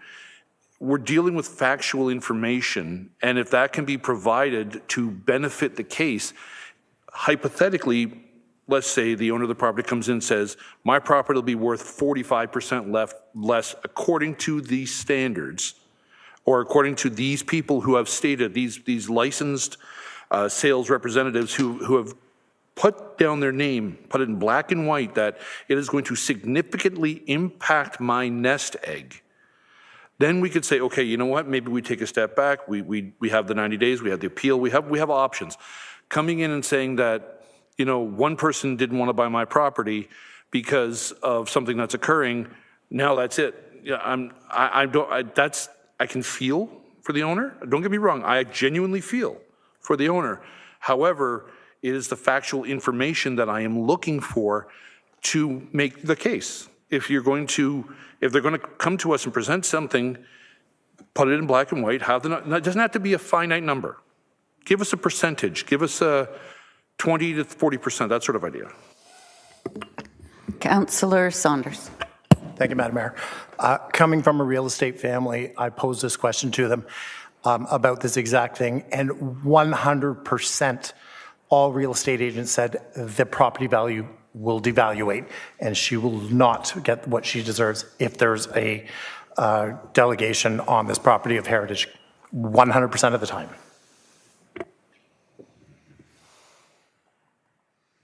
Councillor Drodge. Through your worship, I also didn't just make that comment that it was appreciated. I did reach out to other real estate agents and ask the very similar question. And not only did they say that it would depreciate the value of a residential home, when I brought forth that it was a commercial property, that number increased. Deputy Mayor Fowler. We have yet, the Heritage Committee has yet to see any documentation backing this up. So had this been presented to last week's council, the decision may have come across differently. No one has presented us with this information. That's what I am asking for. Like, if you wish, it's the same thing with a budget. It's the same thing when we make any major purchase or sell anything. You back it up with factual information. And if someone says something that's, I know you're a trustworthy source. I trust Robert Saunders, Councillor Saunders himself too. But I would prefer documentation saying, here it is. This is from 3 different sources. This is what their official opinion is. And this is what the actions will reflect. Any other questions or comments? Councillor Drodge. Through your worship, so are you saying if we deferred this right now and I went and got a real estate agent to come in and prove to the Heritage Committee that it does depreciate the value of this property, that you would be suffice and would not designate? Deputy Mayor. I can't speak for the entirety of the committee, but I can say that the conversation would occur and it would give us a very clear understanding of the effects of the financial impact that it would have on that particular family, yes. My question would be to Mr. Jacob, if it was deferred again, are we running into that same window of the 90-day? Oh no, because there's no application on this one. Mr. Jacob? No, Your Worship. There is the 2-year deadline to get under Bill 23. Any property that was listed as of prior to January 1st, 2023 must be moved to either designated or moved to notice of intention to designate prior to January 1st, 2025, or it's removed from the list. So there is no 90-day deadline of a prescribed event such as 6225 Yonge Street, but there is the 2-year deadline to get properties either designated or moved to a notice of intention to designate by January 1st, 2025. My 2 cents. So I have seen studies that talk about designating a residential property on a regular size lot does not reduce the property value. I don't know about, I've never seen any commercial, and and the only other one would be if you've got, like the Sinclair home, where you've got one house on a very, very big piece of property. But are you suggesting, Councillor Drodge, that it be referred back to the committee with some real estate evidence? Through your worship, no, and the reason why is I had reached out to the Heritage Committee for solutions to this property, and basically it was to deaf ears. So those were the times that we should have had that conversation that evening about having to prove if there was a depreciation of the home, or having to ask any other further questions for that matter to decide either way. So I still stand by, I'm against this designation, and I would like to record a vote. Thank you. A recorded vote called by Councillor Drodge.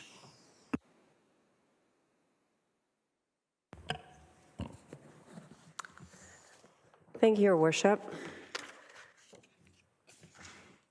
Councillor Saunders. I will stand with Councillor Drudge and say no. Mayor Dolan. In favor. Councillor Ices. Not in favor. Councillor Richardson. Not in favor. Councillor Drudge. Not in favor. Councillor Zanella. Not in favor. Councillor Waters. Not in favor. Deputy Mayor Fowler. In favor. Councillor Constantine. Not in favor. The motion is defeated by 2 in favor and 7 against, so the motion is failed. Thank you very much, Council. Now we'll move on to item C2, and that was Councillor Ices. Thank you, Worship. I have Councillor Saunders as my seconder. This development charges study and bylaw is, I think I mentioned it in a previous meeting. In our former council term, we didn't get a chance to set those charges, and so now it happens every 5 years. So I thought we should have a bit of a time to discuss it. I wanted to thank all the work that's been put into this. There's a lot of pressures from the province with the recent changes in legislation around it, and that has made significant challenges for municipalities. So I was wondering if maybe staff could help us maybe quantify some of those challenges. Some of the verbiage in the report talks about the change of, used to be development charges were meant to pay for growth, as in the phrase growth pays for growth. And that doesn't seem to be the case now that these new changes have come into effect. So I'm curious on some of the challenges we'll have moving forward, putting this infrastructure in place for the growth that we have committed to with the housing pledge that we made at this meeting, and also in our employment lands. How will we be able to recover the costs that aren't covered by the development charges?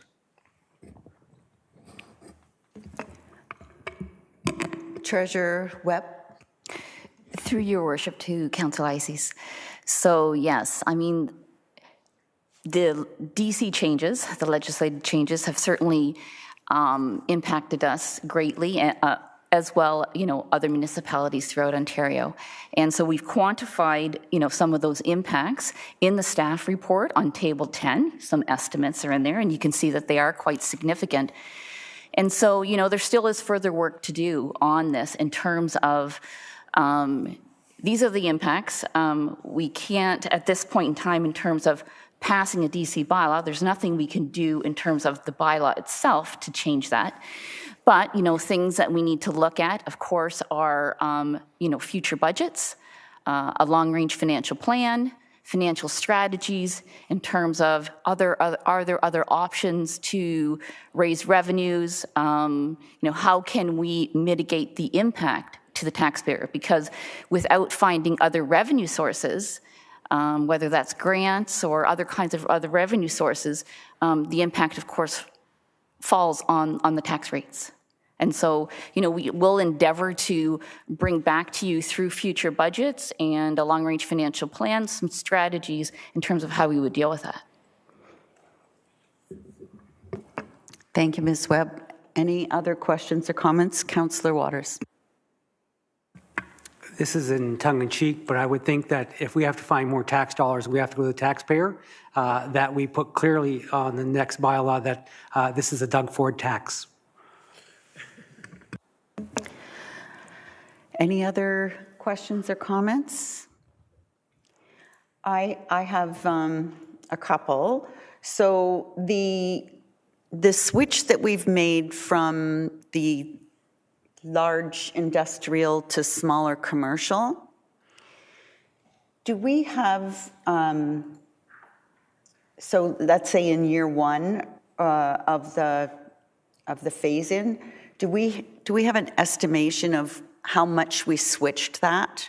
Like I'm looking at the one table that says industrial goes currently from $317 to $93, and non-industrial $317 to $177. So even though they're going to be hit harder eventually, they're still discounted because of the phase-in. Am I reading that right, Ms. Webb? Yes, Your Worship. In terms of us splitting out, you're referring to the non-residential rate. For those industrial users, they are receiving a favorable rate with this new bylaw. Yeah, a hugely favorable rate. And I guess, we've done this and it's too late to change it, but I'm just thinking of trying to do our infill, our smaller commercial on Innisfil Beach Road that has been stalling for a while, whether this is going to have any impact. But I'm heartened at the fact that if they get going, this might encourage them to get going sooner, because if the phase-in, if they do it like next year, it's going to be cheaper than the year after that with the year after that. And that might help edge some work on. And then my other comment was, is this now, like it's 5 years to phase in, but isn't it a 10-year before we have to renew now? Yes, Your Worship. So with the new DC legislative changes, we can keep the existing bylaw for a period of 10 years. That doesn't mean that we have to maintain the course, that we can't update it before that. But because of the phase-in, we're going to carefully evaluate before we would reopen the bylaw. And, that's a reason why as well that we've got the different bylaws. So if we want to update the rates, in which we are hoping to do for water and wastewater in 2024, we can open that bylaw up and it's not impacting the rates for roads or other town services because we're not opening those bylaws up. So we're protecting ourselves in that regards. I understand now. Thank you very much. Anyone else? Seeing none, we have, I'm really glad we don't read recommendations now. All in favor of the recommendation? Any opposed? That's carried unanimously. Next, C5, the fleet update. And Councillor Waters. Thank you, Your Worship. Sorry I fell asleep on that one, but you're going so quickly, I just went past it. I didn't have my notes in front of me. Anyways, I do have some questions about this report. First of all, I want to say thank you very much. It's nice to see that we're going to be moving the fleet to be green, and the fact that you did the cost-benefit analysis was nice to see. And the fact that I think moving to a green fleet does save us money over the life cycle costs of some of the fleet. So my question has to do with some of the fleet. So on the fleet for trucks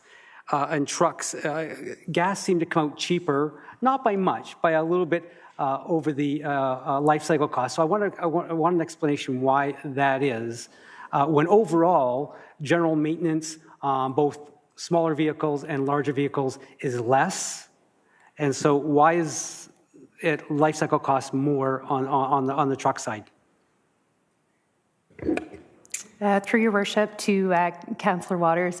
At this time, it's simply due to the higher purchase price of the vehicles, of the trucks. We saw that with sedans and SUVs as well. They started off at a very high price point, and as adoption started to increase, and competition increased as well, they were able to reduce those prices a little bit. So the difference between purchasing a gas or a fossil fuel SUV or sedan compared to the EV models is not as great as it is with the trucks at this time. That could decrease with competition, that kind of difference, as other manufacturers come on board and start to introduce additional models. But at this time, it's just there's such a significant increase for the EV truck models. Thank you. Second question. Why, when EVs have such a lower maintenance costs, that we use an 8-year lifespan as opposed to 10-year for the gas fleet, when you consider there's a lot more to go wrong with those vehicles? And so I'm kind of curious on the 8 and 10-year selection, because that would most definitely impact life cycle costs in both categories. Through your worship to Councillor Waters, you are correct. The reason that we went with the 8-year life cycle really is because the EV battery components are all covered under warranty for only 8 years. And so because after that 8 years, there is increased risk of higher costs associated with changing out a battery. We don't know what recycling costs look like yet. We just tried to mitigate those financial risks by setting an 8-year life cycle to align with that warranty. If some of those factors change in the future, we can always revisit that.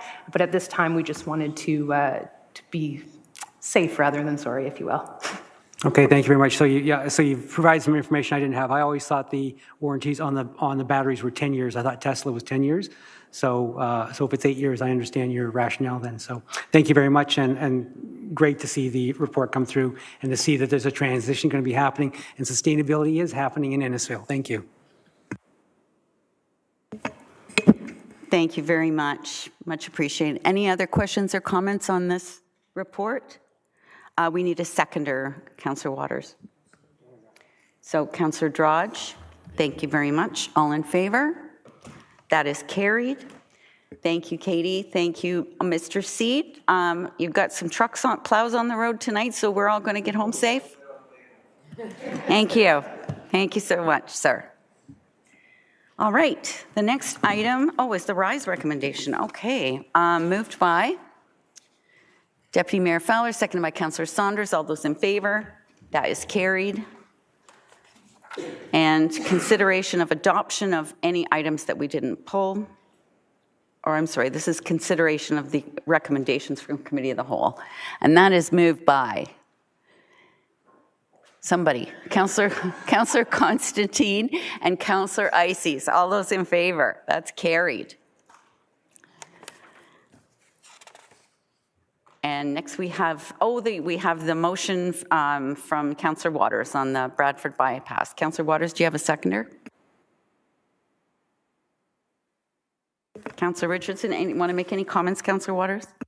Yes, I would. So you've heard a lot of arguments for helping Lake Simcoe out. I think maybe more of the arguments were about reevaluating the bypass. This motion here is clearly that, if we are not successful at doing that this is how we protect Lake Simcoe. And Innisfil is an innovative place, so I wanted to come with solutions as opposed to an anti-something. So I did some research, and also being on the board of directors of the Conservation Authority, understood a lot of the issues facing Lake Simcoe. And considering its largest resource, natural resource that's in Innisfil, it means a lot to our economic viability. I thought it was prudent to be able to provide some sort of positive solutions in terms of how do we rectify two of the critical issues that face Lake Simcoe, and that's both salt and phosphorus. Phosphorus has been on our list to reduce for years, but as when I was sitting on the Conservation Authority, salt is quickly climbing, and in the last report that came from the Conservation Authority, that salt is soon to bypass phosphorus as a critical death nail to Lake Simcoe. So we're looking at 2051 in terms of they're saying that Lake Simcoe will be too salty for anything to live in. And so my solutions on here is one that on point, I think it's number 2 in terms around salt, is that there is, if you read the updated environmental report, around salt, as I was directed by the CAO of Bradford, there was a salt strategy. And the salt strategy is what we existingly have, is not no salt, is that look at reducing the amount of salt we have. Let's look at salt alternatives. So the salt alternatives, if you look at them, are calcium chloride and magnesium chloride. They all have chloride in them. Chloride is salt. They all have salt in them. So it's a matter of trying to reduce the amount of salt that goes on the highways. But the problem is that the lake level at the East Holland River is now double what is acceptable? Sorry, thank you. That we currently allow. So a major highway going through this is only going to deliver more salt into that tributary, which enters Lake Simcoe. And there's no way of getting rid of the salt. It just keeps on building up, keeps on building up. So my solution is a no salt solution. I haven't seen this in many locations, so I did a lot of research and found out there is a no salt solution to roadways. The other item around salt is that it is one of the number one element that destroys bridges. And key enough, bridges happen to be those things that take the highway over the river. So the middle part of the entire highway, which is about 4 kilometers, which goes over the 2 main tributaries, is a result of 90% of the drainage for that highway. So my suggestion is that a no-salt solution is to heat that part of the highway. And that would be normally a very, very expensive item, not only to do, but to operate as well. But there's new technology that has been demonstrated down in the state where all they do is they add 1% graphite to the concrete slab that goes below it, and it becomes a giant radiator with electrical diodes that go into it. And so that part of the highway not only preserves the bridges in terms of they'll last a lot longer, so reduced maintenance, the road becomes easier to maintain because you're not using any salt and any corrosions that hit all the concrete and the rebar that's in there. So it is a viable solution that has been demonstrated down the states to work. Imagine that they're doing that down there and not up here where winter is a constant that we're always reminded of.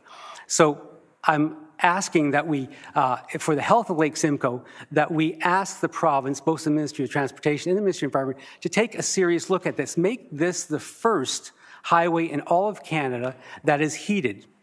And a lot of people say, well, isn't that expensive to operate? Well, they've done a test. They know how much energy it requires. And the fact that it doesn't have to come on hours before. It comes on, an hour before the snow arrives and is turned off. So, and then you only look at maybe so many events where you even actually have to turn it on. So you can really minimize the amount of cost to operate something like this. So I'm asking for us to ask the province to take a serious look, because it's going to still be a number of years before the highways get built. They're looking at 10 years. So there's still time to do some serious testing up here. And so let's make this the first no-salt highway, and I'm suggesting to reduce the cost, it couldn't be that middle section of the highway. So the highway is going to be 16 kilometers long. The section I'm talking about is 4 kilometers long, and that includes the 2 major bridges that go over the East Holland and the Holland River. And so this way, no salt is going to be going into those rivers because it's far enough away from those drainage areas that it can be put into drainage ponds on the edge of the highway as opposed to making its way into the lake. So I'm asking us to continue our innovation and provide the province with a solution here to do this properly. And there is also a group out there who will do it for you. There's this organization called STEP, Sustainable Technologies Evaluation Program. I had a chat with them. They were very keen to see whether or not this would be a pilot project that they would be most definitely interested in. So there's certainly some interest out there, and it is a no-salt solution because, like I said, any of the alternatives, I'll even give you a suggestion. A lot of people will say that beet juice is the alternative that we should be using. But did you know that 70% of the solution that goes on the highway is salt and 30% is beet juice? And that beet juice is also a carbohydrate. It's a sugar solution which feeds algae growth in the lake. So you're resolving a salt solution problem and creating an algae problem in the lake, which is the phosphorus problem inside the lake. So you're not really improving the quality of the lake. So I'm asking for an innovative solution around salt. I'm asking us to take a look at the phosphorus declaration in terms of 2030 to reducing to 44 tons, because I think we're twice that right now. So I'm really looking at helping the lake, the health of Lake Simcoe with this. And the other items around the GO station, we know that we're not going to get the GO station by 2025, which would take people off the road from using roads. So I'm asking that that they help us move that forward so we can get our GO station a little bit faster. So that's the key elements of my motion. So it's a motion which is looking at the health of Lake Simcoe and how can we do that, and we can do it with positive solutions to both salt and for phosphorus. So I hope Council will agree with me on that and that we can move forward and pass this motion. Thank you. Thank you. Other comments or questions? Councillor Ices. Thank you, Worship. Whenever Councillor Waters brings something to the table, I know it's very well thought out. And I generally agree with a lot of the things he brings forward. In this instance, I have a few issues with how the motion reads. And I guess my biggest issue is with the first point where we are asking for the time benefits of the Bradford bypass against lower cost remedial measures. And I'm saying that because this road isn't in our jurisdiction. It's in the town of Bradford, West Gwillimbury. And it feels like we are suggesting that they have approved the need for it. It feels like we're suggesting that they don't know what the traffic is in their own main street. And so that's the biggest issue I have with this motion. And so I will, on that basis, I would vote against it. I talked to a lot of farmers down there, and they are all in favor of getting a more efficient way of transportation for the east-west corridor that we desperately need in this area. For our own farm, if we want to move crop to the east, it's incredibly difficult. We more or less have to go down to the 401 and across. What better way than to have a quicker route to the 404 and out to the east? You get around Toronto.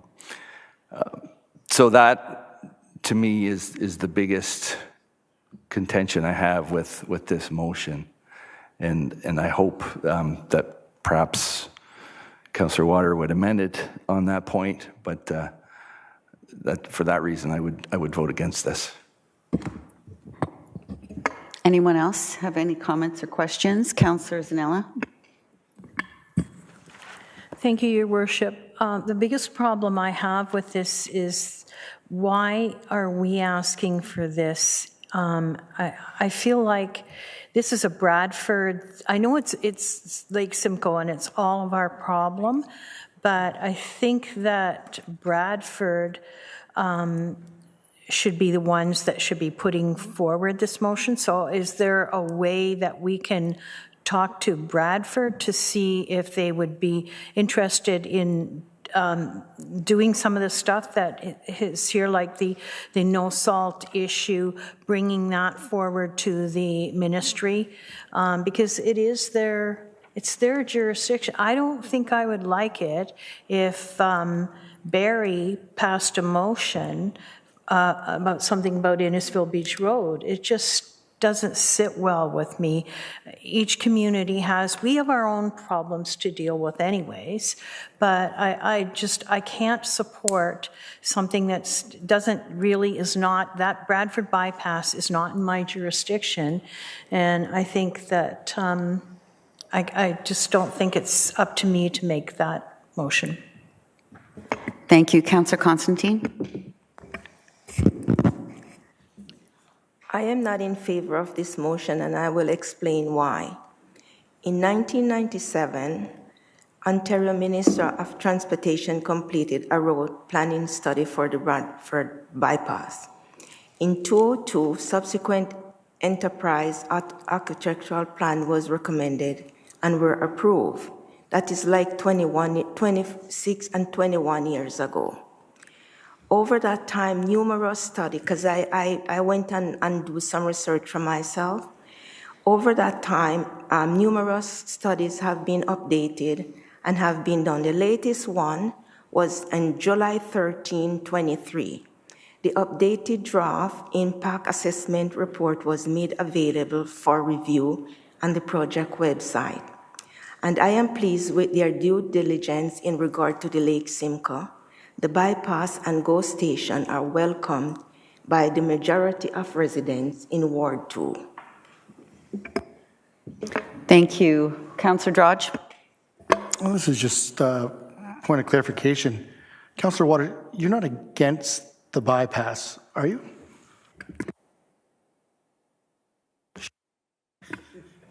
I thought that's why I started off with it. This is not an anti-bypass motion. This is clearly a motion to protect Lake Simcoe. So asking that if we're going to build the highway, let's do it right. And in their updated environmental draft in July, their solution for salt was not a no salt solution, but it was still a minimal salt solution, but still salt. So they said they're just going to use existing strategies to tackle the problem. So even though it's an updated one, it still doesn't tackle the problem of salt and phosphorus very well on that. So, and then we all voted on the recommendation for the phosphorus plant that was in South Bradford. We had no problem voting on that. So this Lake Simcoe concerns all of the municipalities around Lake Simcoe. And I understand, I appreciate Councillor Icey's concern for the first one. And originally that asked for, you know, there was they wanted to reveal the traffic studies. I read the report. There were traffic studies. It did say there was going to be a 30-minute reduced waiting time in terms of driving time. And Councillor Icey knows that when I have an issue about a subject, I always ask everyone. So when I sat on the Conservation Authority Board, I asked Avia Eakes. I said, what did you think of the councillor bypass? Because I was looking for somebody to say, a farmer to say, they're going to be using up all the land. And then she came with the exact same argument that you came with was, you know, that it's going to save me time getting my stuff to market. So here we have a farmer who lives in that area who was in support of the bypass. So this is not an anti-bypass motion. It's that if we're going to continue to build highways in this province, highway corridors, roads are the biggest vector for delivering salt and phosphorus into the lake. So I'm asking for a smart solution here, not an anti-bypass motion, because I knew that wouldn't pass. And again, it would be us telling Bradford, this is a Lake Simcoe issue, and so I'm asking you to reconsider your stances on this, and that you put Lake Simcoe first. We all received a letter from the mayor of Bradford today, and he thought it was clearly okay to try to influence us on a motion that, if he had read, would clearly be a Lake Simcoe health solution, not anything else than an antivirus. So I think the bypass will probably go through, and you know, unless it doesn't get done before the Liberal government. But I want to make sure if we're going to be building highways around water systems, let's do it right.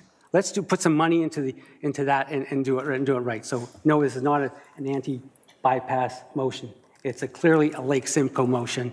So I would hope you do that. And just another point to Councillor Icey's is that I think my point of putting that one is that it's really clear when you're trying to build an argument to build something that you say that you're going to save 30 minutes on this highway as opposed to nothing. So what I was suggesting there is that if you're going to build highways, at least give people an alternative. Say, well, we could improve the highway system, so it might be a 15-minute savings on a highway that's going to cost you a third less. or something. So I'm just looking for, that was just to point out that when you're going to create an argument, you should give people all the information to allow them to make an educated decision. So I hope you see the value in the other points and vote to pass this motion. So thank you.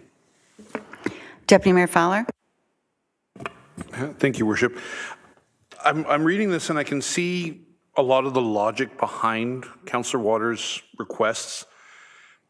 I'm just seeing like this massive sweep right across. Like he's casting a very large net for a lot of different issues. If he were to bring this back with a more focused approach on one or two specific issues, I think I'd be better to support this. But at the moment, like earlier tonight, we had Claire Malcolmson saying that even with the bypass, it'll slow things down, and you're saying it'll be 30 minutes faster, and you're saying at the Conservation Authority said it'd be, well, it saves me 15 minutes, and so I'm getting a lot of conflicting information here. And then the other part is point number 3, that they ensure the construction of the Innisfil GO station by 2025. How are they supposed to do that? I'm curious, because they're not. We've seen a shortage of materials. We've seen a shortage of labor. We've seen with the increase in the rates for housing, that mortgage rates that people are not buying. How are they going to ensure? I don't understand how you're going to force the government to force people to purchase to purchase enough properties that the developers are now going to start building the station faster. Like it's a chain reaction, and I understand your heart's in the right place. Believe me, I fully get it. But this is too broad. It's too all-encompassing to be functional. Thank you. Councillor Richardson. Thank you, Your Worship. I think we also have to think, the reason I'm a seconder for Councillor Waters is I agree with him full-heartedly that to look after Lake Simcoe. We just looked at our strategic plan. Under sustain, number 1 was protect and preserve Innisfil's natural heritage in Lake Simcoe. And that's what he's trying to do. That's what he's trying to look at to do. But I also was wondering if I could add to this motion, listening to Mr. Gibbons from Lake Simcoe Watch, if we can add that on item 4, that add the target date of 2030 as he had suggested. Please. Would that be a friendly amendment if it's the mover and the seconder agree to it? Yes. Okay, thank you, Madam Clerk. Thank you. Okay, so I appreciate your passion. I absolutely appreciate your passion.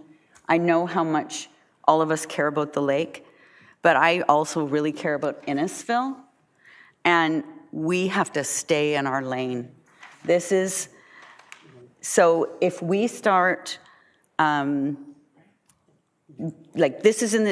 if my suggestion would be to send a copy of this to Bradford, West Gwillimbury, not to MTO and MECP. I think that we're setting a dangerous precedent. This bypass has been in the OP in Bradford for 20 some odd years. So if we had a problem with it, I think that's when we should have brought up, or if we wanted extra protections put in for Lake Simcoe, we should have done it then. I think if we start launching recommendations at other municipalities, we can very much expect that they're going to be launched back at us. So as Councillor Zanella said, we wouldn't take very kindly to the City of Barrie telling us we didn't do our studies right, or we didn't do this right, and that's my reason for not voting in favor of it. And the other thing is, we've spent now an hour and a half on a resolution that means nothing, next to nothing. There's 444 municipalities. At AMO, we get probably 100 resolutions a week, and they go nowhere. So we've spent all this time and effort and energy on a motion that we have no control over. I've been getting emails from people saying, I'm in favor of the bypass, I'm not in favor of the bypass, vote this way, vote that way. This is not our decision, folks. It's been made, and I think we could make suggestions, but I think that this would put us in a bad state, because what will happen then is other municipalities will say, well, Innisfil, why don't you do it this way or do it that way? I think we need to stay in our lane. I think we need to do what's best for the town of Innisfil and let other people understand and trust that they're doing the best they can for their municipalities, that I didn't take the time to go over the 583-page assessment report like you did, Councillor, because we had a 977-page agenda to deal with. And I almost feel we're like a hockey game where instead of everybody playing their position and doing their job in the game, everybody's skating after the puck. So when you're doing that, there's gaps. So while I'm busy, scouring to make sure that Bradford's done their job properly, I'm not doing my Innisfil job. I'm not looking after the things that I actually have, and I have to make informed decisions about, and they mean something to Innisfil residents. We've been on a motion possibly to send to MTO about something that we have no control over, and we spent 5 minutes talking about a strategic plan that every one of our staff has to live with every day that will guide this municipality till 2030. And I think that's where our efforts have to be. And for that reason, I'm sorry, but I can't support the motion. If the motion came forward to, as I think it was Mr. Gibbons from Georgina wanted to talk about reducing the phosphate load as a separate motion on another day, I'd happily support that one. Thank you. Any other comments or questions? Councillor Drodge, and then I'll let you have the last word, Councillor Waters, and then we're going to call a vote. Thank you, Your Worship. Another clarification or a point I just wanted to make. The LSRCA and Councillor Waters, you know that they put a lot of time and dedication into Lake Simcoe. They are constantly monitoring it, checking the phosphorus levels, the salt levels, and they're doing it 365 every day, forever, for the last 50 years. I have complete faith that the LSRCA would catch any kind of discrepancies in this Bradford bypass and make sure that those things would not penetrate into the Holland Marsh. I think that's their job, and I think they do a great job at it. So for that reason, I couldn't support this motion either. Thank you. Last word, Councillor Waters. I'm not too sure the Conservation Authority had a lot to say about the bypass, to be quite honest with you. If you read their, they weren't allowed to have a say on the bypass. Okay, and if you read their information on salt, that's where a lot of my information came from. They agreed that salt is going to be the #1 issue with Lake Simcoe. So if you're all happy with the fact that we're going to be adding to that load, because this is going to be a vector, like I said, this is not an anti-bypass, and that's what I'm getting here. I just don't understand. Lake Simcoe is our greatest resource. We sit on Lake Simcoe. We all have to lose by adding more salt and more phosphorus. Yes, I added a couple of extra items in terms of the GO station because I thought that was a way to reduce traffic. That would, and it's something we need.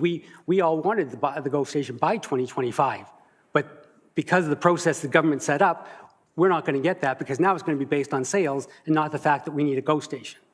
So I'm saddened to hear that that everyone is taking this as an anti-bypass and as a motion, but it's not that. It's about Lake Simcoe. It's our backyard. We have a right to say whether it's that project's in Bradford, it's in Barrie. We all have a right when it comes to Lake Simcoe to voice our opinions on the fact that it affects all of us.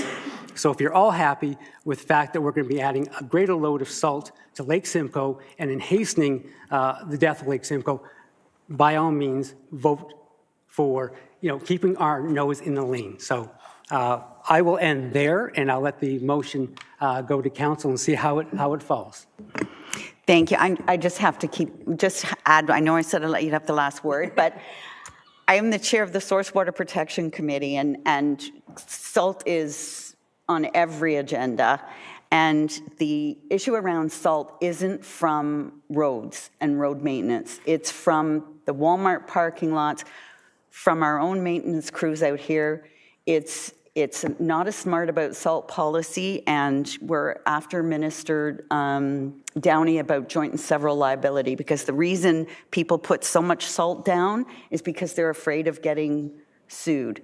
So, but our and there's a salt roundtable at Lake Simcoe that's working on it all the time. So I know that they're looking at solutions, and one of them is joint and several.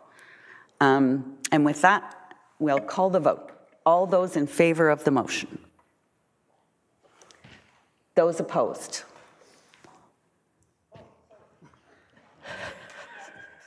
That's defeated. Thank you. Thank you for bringing it forward, Councillor Waters.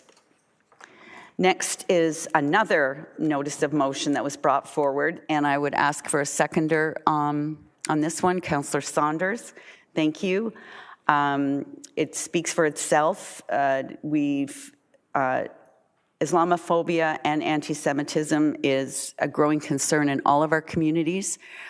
We expected the Ahmadiyya Muslim Association to be here this evening to present us with a check for the run for Innisfil, which is why we put it on this agenda, but there must have been some issue with that. So anyone else have anything to say? All those in favor? Any opposed? That is carried. Next, announcements. Ward 1. Thank you, Worship. A few announcements. There is a autumn market at the Stroud Community Center, November the 11th from 11 to 5. Reminding everyone about the Remembrance Day at Town Hall here this Friday at 10:45. Also on November 12th, the YMCA, Innisfil YMCA is celebrating its 15th year of existence here, and you're welcome to come for breakfast from 10 to 12. Also, at the Stroud Curling Club this weekend, there is a Comco cash spiel, if you're interested in watching that. So those are all the announcements I have. Thank you. Councillor Constantine, do you have any announcements?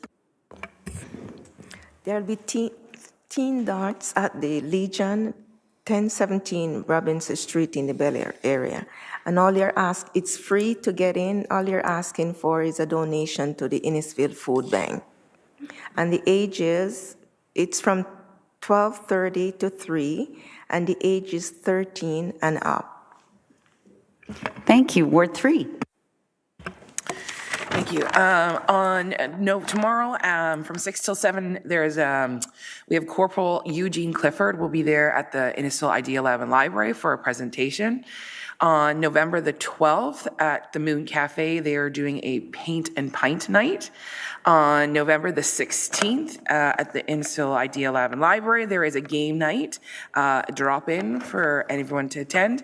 And just to mark it on your calendar, upcoming on December 2nd is the Nantyre Shores annual holiday market, where they will be having a performance by the award-winning concert band. So make sure you come out for that. Ward 4. Councillor Waters. Thank you. So let's see. Tonight, raise the dough at Nantyre. I think we're a little late. But I want to thank Domino's Pizza for participating in that, because $5 was going to go to Nantyre. So I wanted to give the credit to Domino's for doing that. There's Lions Bar Night, November 10th and 17th at 7:30 p.m. There's darts, ping pong, and karaoke. I won't be there because I hate karaoke. But all the best. I can play ping pong. Yes, I can. Yes. And I used to be a good dart player, so I can forgo the karaoke. Also, there's a PA Day care on November 17th. So there's PA Day, and the Lions Hall is offering daycare. So you can contact Arena of Dreams for information. So that's it. Thank you, Councillor Zanella. Thank you. Just a reminder that the Lakeside Dance Studio is holding its third annual Christmas Craft and Bazaar Show, and that's on the 18th of November. Thank you. Councillor Saunders. Thank you. Just a reminder, everybody, that Sandy Cove is doing the Remembrance Day on Sunday at 2 o'clock. And I can't believe I'm going to say this, but Friday Harbor on the 25th is doing their tree lighting at 5 o'clock till 8 o'clock. Thank you, Councillor. Councillor Drodge. Thank you, Your Worship. On November 10th, the Scandinavian Christmas Market and Bakery is having an event from 3 to 9, and also on November 11th from 9 to 11. It's at 5579 County Road 27 in Cookstown.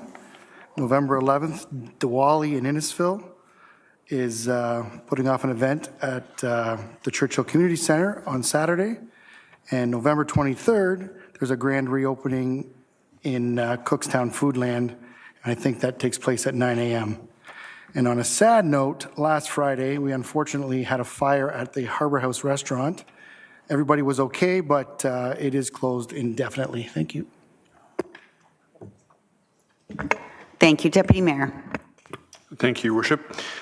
This past weekend, we had the pleasure of congratulating Susie of Suzette's after she got certified in 1959. That's 64 years of hair cutting.